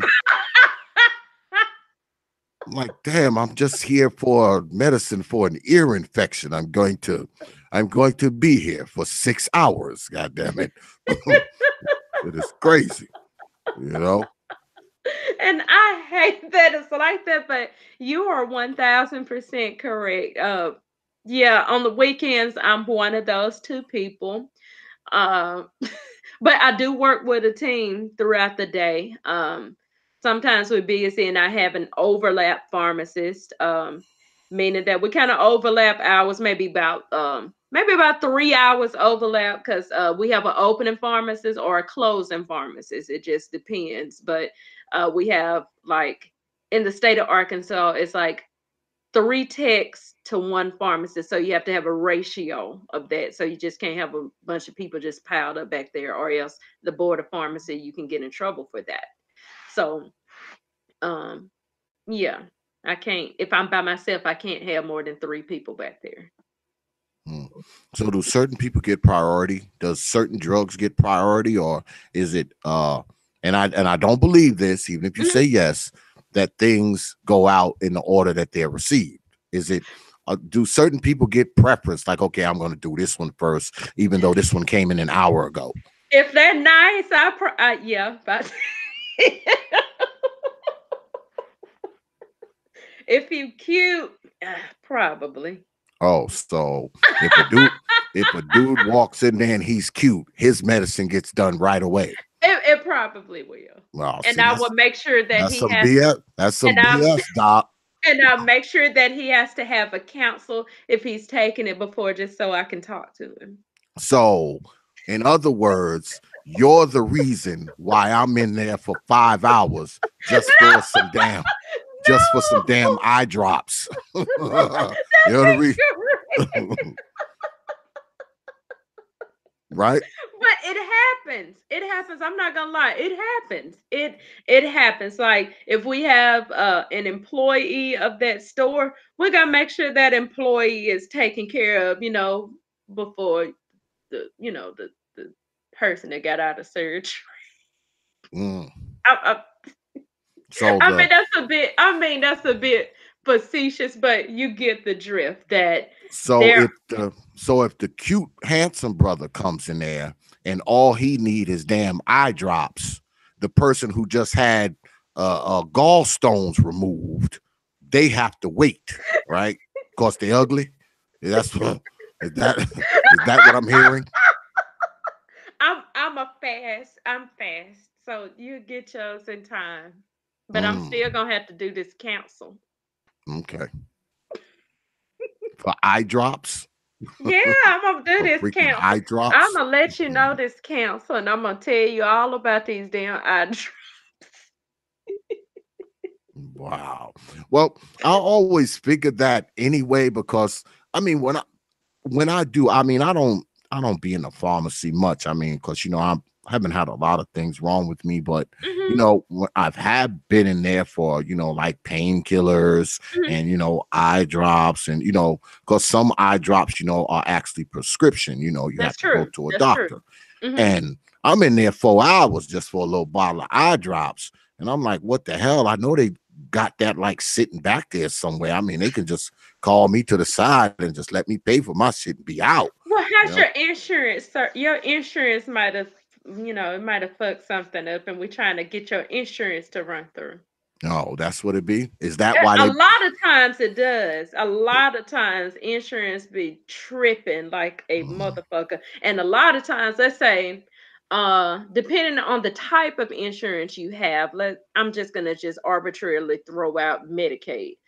That Medicaid third-party site shuts down all the time, and there are problems with that all the time, and that holds up the rest of the queue. Like, if you can't get this fixed, a lot of times you can't move this out of the way. You gotta work on that and get it out the way, and then a lot of times you have to call and get this stuff overwritten, and I mean, it's a bunch of mess. So that's why your eye drops may take longer. It's not necessarily because I want to counsel you on them. No, okay. So I'm waiting because y'all can't figure out what's going on with Medicaid. So I gotta wait for what y'all doing with somebody else's shit before I get my shit. Got it. See, when I'm standing in there, I'm thinking about all this shit. I don't want to see you at my pharmacy. I'm thinking about all this shit. I'm like, God damn, this line is long as hell. I mean, I have walked into the pharmacy because the pharmacy here, I mean, all the pharmacies are here, Walgreens, Rite Aid, CVS. And I have walked into a pharmacy and the line has been so goddamn long. It's like, you know what? Maybe I don't need these damn eye drops after all. Maybe I don't. I mean, because that should be winding. Yeah, that should be winding around like a snake and shit. Like, come on, man. Crazy. And I always knew it was because you pharmacists are back there BSing and freaking giving people preferential treatment. I've always thought that. So thanks for thanks for confirming that, Doc, because I always thought that anyway, that people got preferential treatment. Because there was many times I have went to the pharmacy and I go there and I know I was before this person. I know I dropped my prescription off before this person. But guess what? They're getting their shit before I get mine. I'm like, wait a damn minute. I've been sitting on this hard ass metal bench that y'all got here for like 2 hours. How the hell you call it? It was your insurance, baby. It was your insurance, baby. Jesus Christ. It's your insurance. But I don't have no Medicaid. Well, Blue Cross Blue Shield fuck up too. It might. Yeah. I've heard that before though. That Blue Cross shit does that. I've heard that before. Humana, Cigna, all that shit be fucking up. They do. And y'all won't bring your new cards in and shit, but you fuss at us because your shit too high. Well, it wasn't like that last year. Well, you had a new card, motherfucker. So yeah, because I be feeling crazy because it's like my copays be different. I'd be like, what the hell, man? My copay wasn't this the last time I was here. And then you fussing at us. Yeah, you're damn right. Especially if I notice that I've been on the line for 2 hours. It's only 2 of y'all back there, and one of the persons is like, "I'm on my way to lunch." I'm like, "What the hell?" Oh yeah, I'm going to lunch. Like what? How the hell you going to lunch when it's only 2 people back here? I'm going to lunch. The other person that's back there looks really not interested in doing their job today. Like, man, come on. All for some eye drops. It is crazy. All for some eye drops. Yeah, this was good, Doc. I'm glad you made the time for us. Absolutely. Thank you for inviting me. Oh, absolutely. I appreciate you coming through. Very informative night. 3 very, very intelligent ladies. Very intelligent ladies. Yeah. And I appreciate y'all coming through. And I wanted to put y'all up here for a reason. And being that I got you here, you are my closing act. I will say this. Oftentimes we as men, we have a tendency to, we go hard on the sisters. I know, because I go hard on them myself, and there's people out there 10 times as bad as me.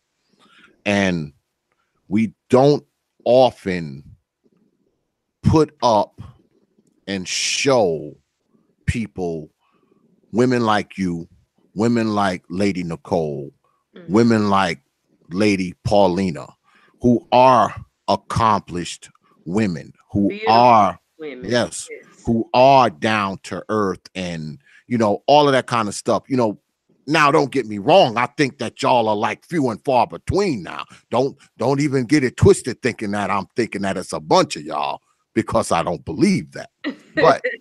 But to let brothers know that there are women out there who are, even though they're professionals, they are relatable. You can talk to them. They're not, hung up on themselves or conceited or none of that stuff. I just kind of wanted to put that up tonight, and also have y'all discuss, your professions, and, give people a little bit of information, and hopefully that information help folks, especially this pharmacy stuff, because I've been wondering about that shit, Doc. I'm telling you, been wondering about this pharmacy shit. Now I know. See, now when I go to the drugstore, I'm gonna have all this shit in my mind. I'm gonna be like, wait a damn minute. I was talking to Dr. Ford last week. I know what the hell y'all doing back there, and it better not be no damn glass or rat feces in my damn painkillers. Yeah. Are your eye drops? You got some eye drops. Yeah, it better not be no goddamn rat feces or glass in my damn eye drops. But yeah, this was good, and like I said, I appreciate you coming through, Doc. I appreciate all 3 ladies coming through tonight, and you out there watching. If you want to check these ladies' channels out, just look down there, In the description box, you'll see links to all three of their channels, Lady Paulina, Lady Nicole, and the Good Doctor. So get on down there, check them out. I'm pretty sure I will have, if not all of you ladies back again, at least one or two of you back again if you feel the need to stop by the old T.P.O.T YouTube page. Be sure to make sure y'all are here tomorrow. Tomorrow we're going to be doing a Dark X freestyle. Notice y'all didn't see no promo or nothing because tomorrow is going to be a Dark X freestyle. I don't know what we're going to be talking about, but we are going to be talking about something. So make sure you have your black behinds here tomorrow night, 9:30 p.m. Eastern time. Once again, I want to thank all these professional ladies for coming out tonight and dropping some gems, man. I learned a lot of shit tonight, man. I was actually writing some of this shit down, especially the pharmacy shit. So if you just got here, maybe you want to go ahead and rewind the tape back. There's some good nuggets, man, that got shared tonight from these ladies. They are pioneers in their field and they know what they're talking about. And it was good to pick their brains tonight to see what they got going on. I might have to get them back here, for a one-on-one and just let them have the whole 2-3 hours and pick their brains some more. Because I don't think I'm finished with the doc, boy. Because I'm thinking about that glass and rat feces inside the damn pills. So I'm be thinking about that shit now. I didn't think about this shit before, y'all, but now I'm going to be thinking about it. But once again, I appreciate it, Doc. I appreciate you coming. Anytime. Thank you for inviting me. And absolutely. Peace to the chat, my awesome Viper Pit friends. I mean, you got to check out the Viper Pit. Yeah, maybe I will. I might get on down there and check it out.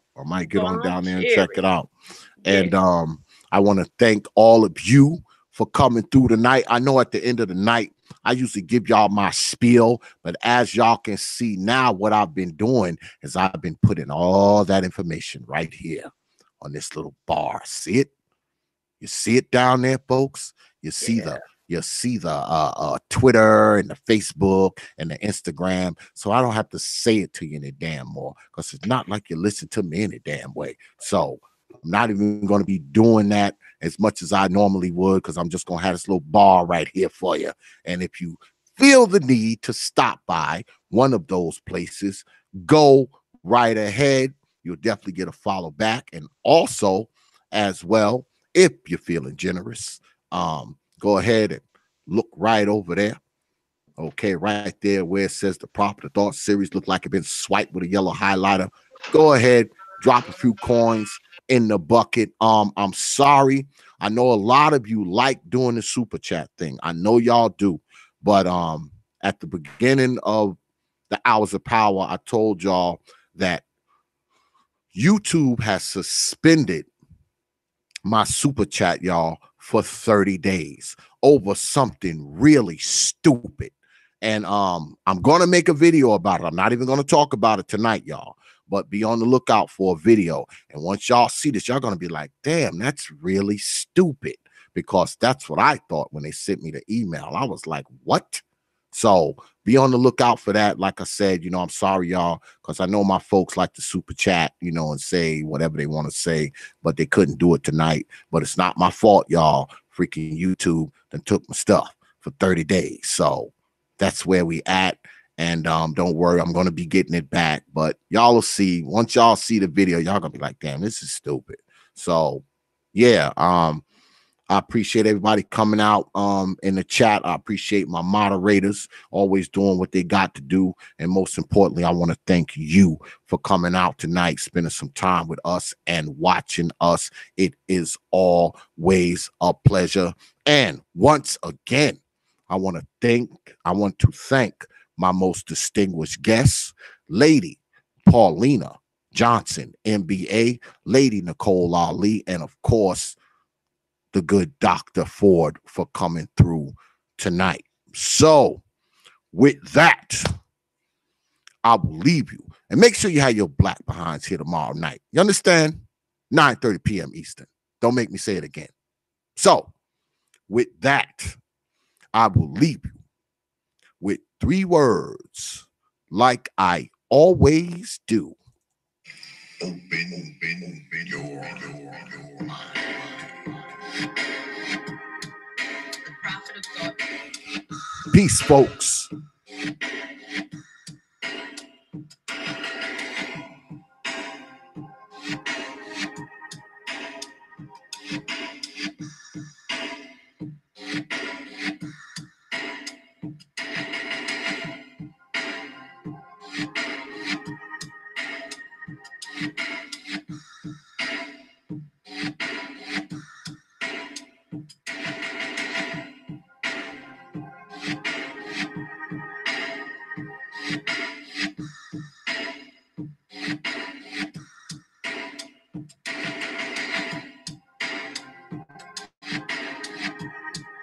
The prophet of thought.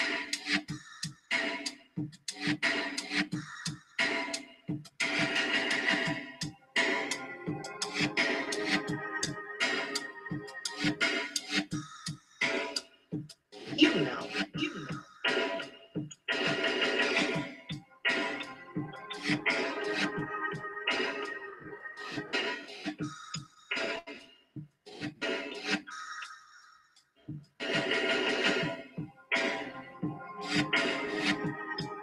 The prophet of thought.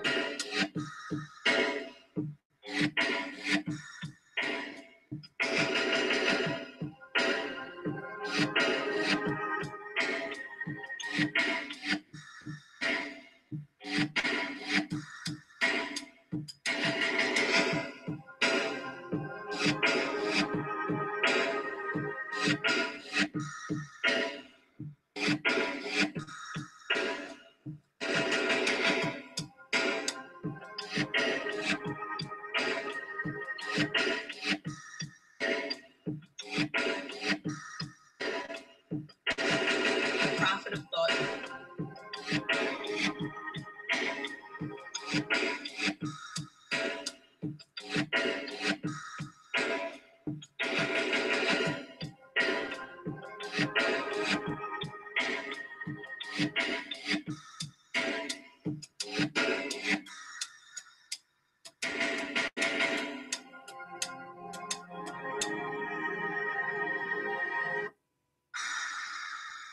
Open your mind. Open your mind. Open your mind. Open your mind. Open your mind. Only from T.P.O.T.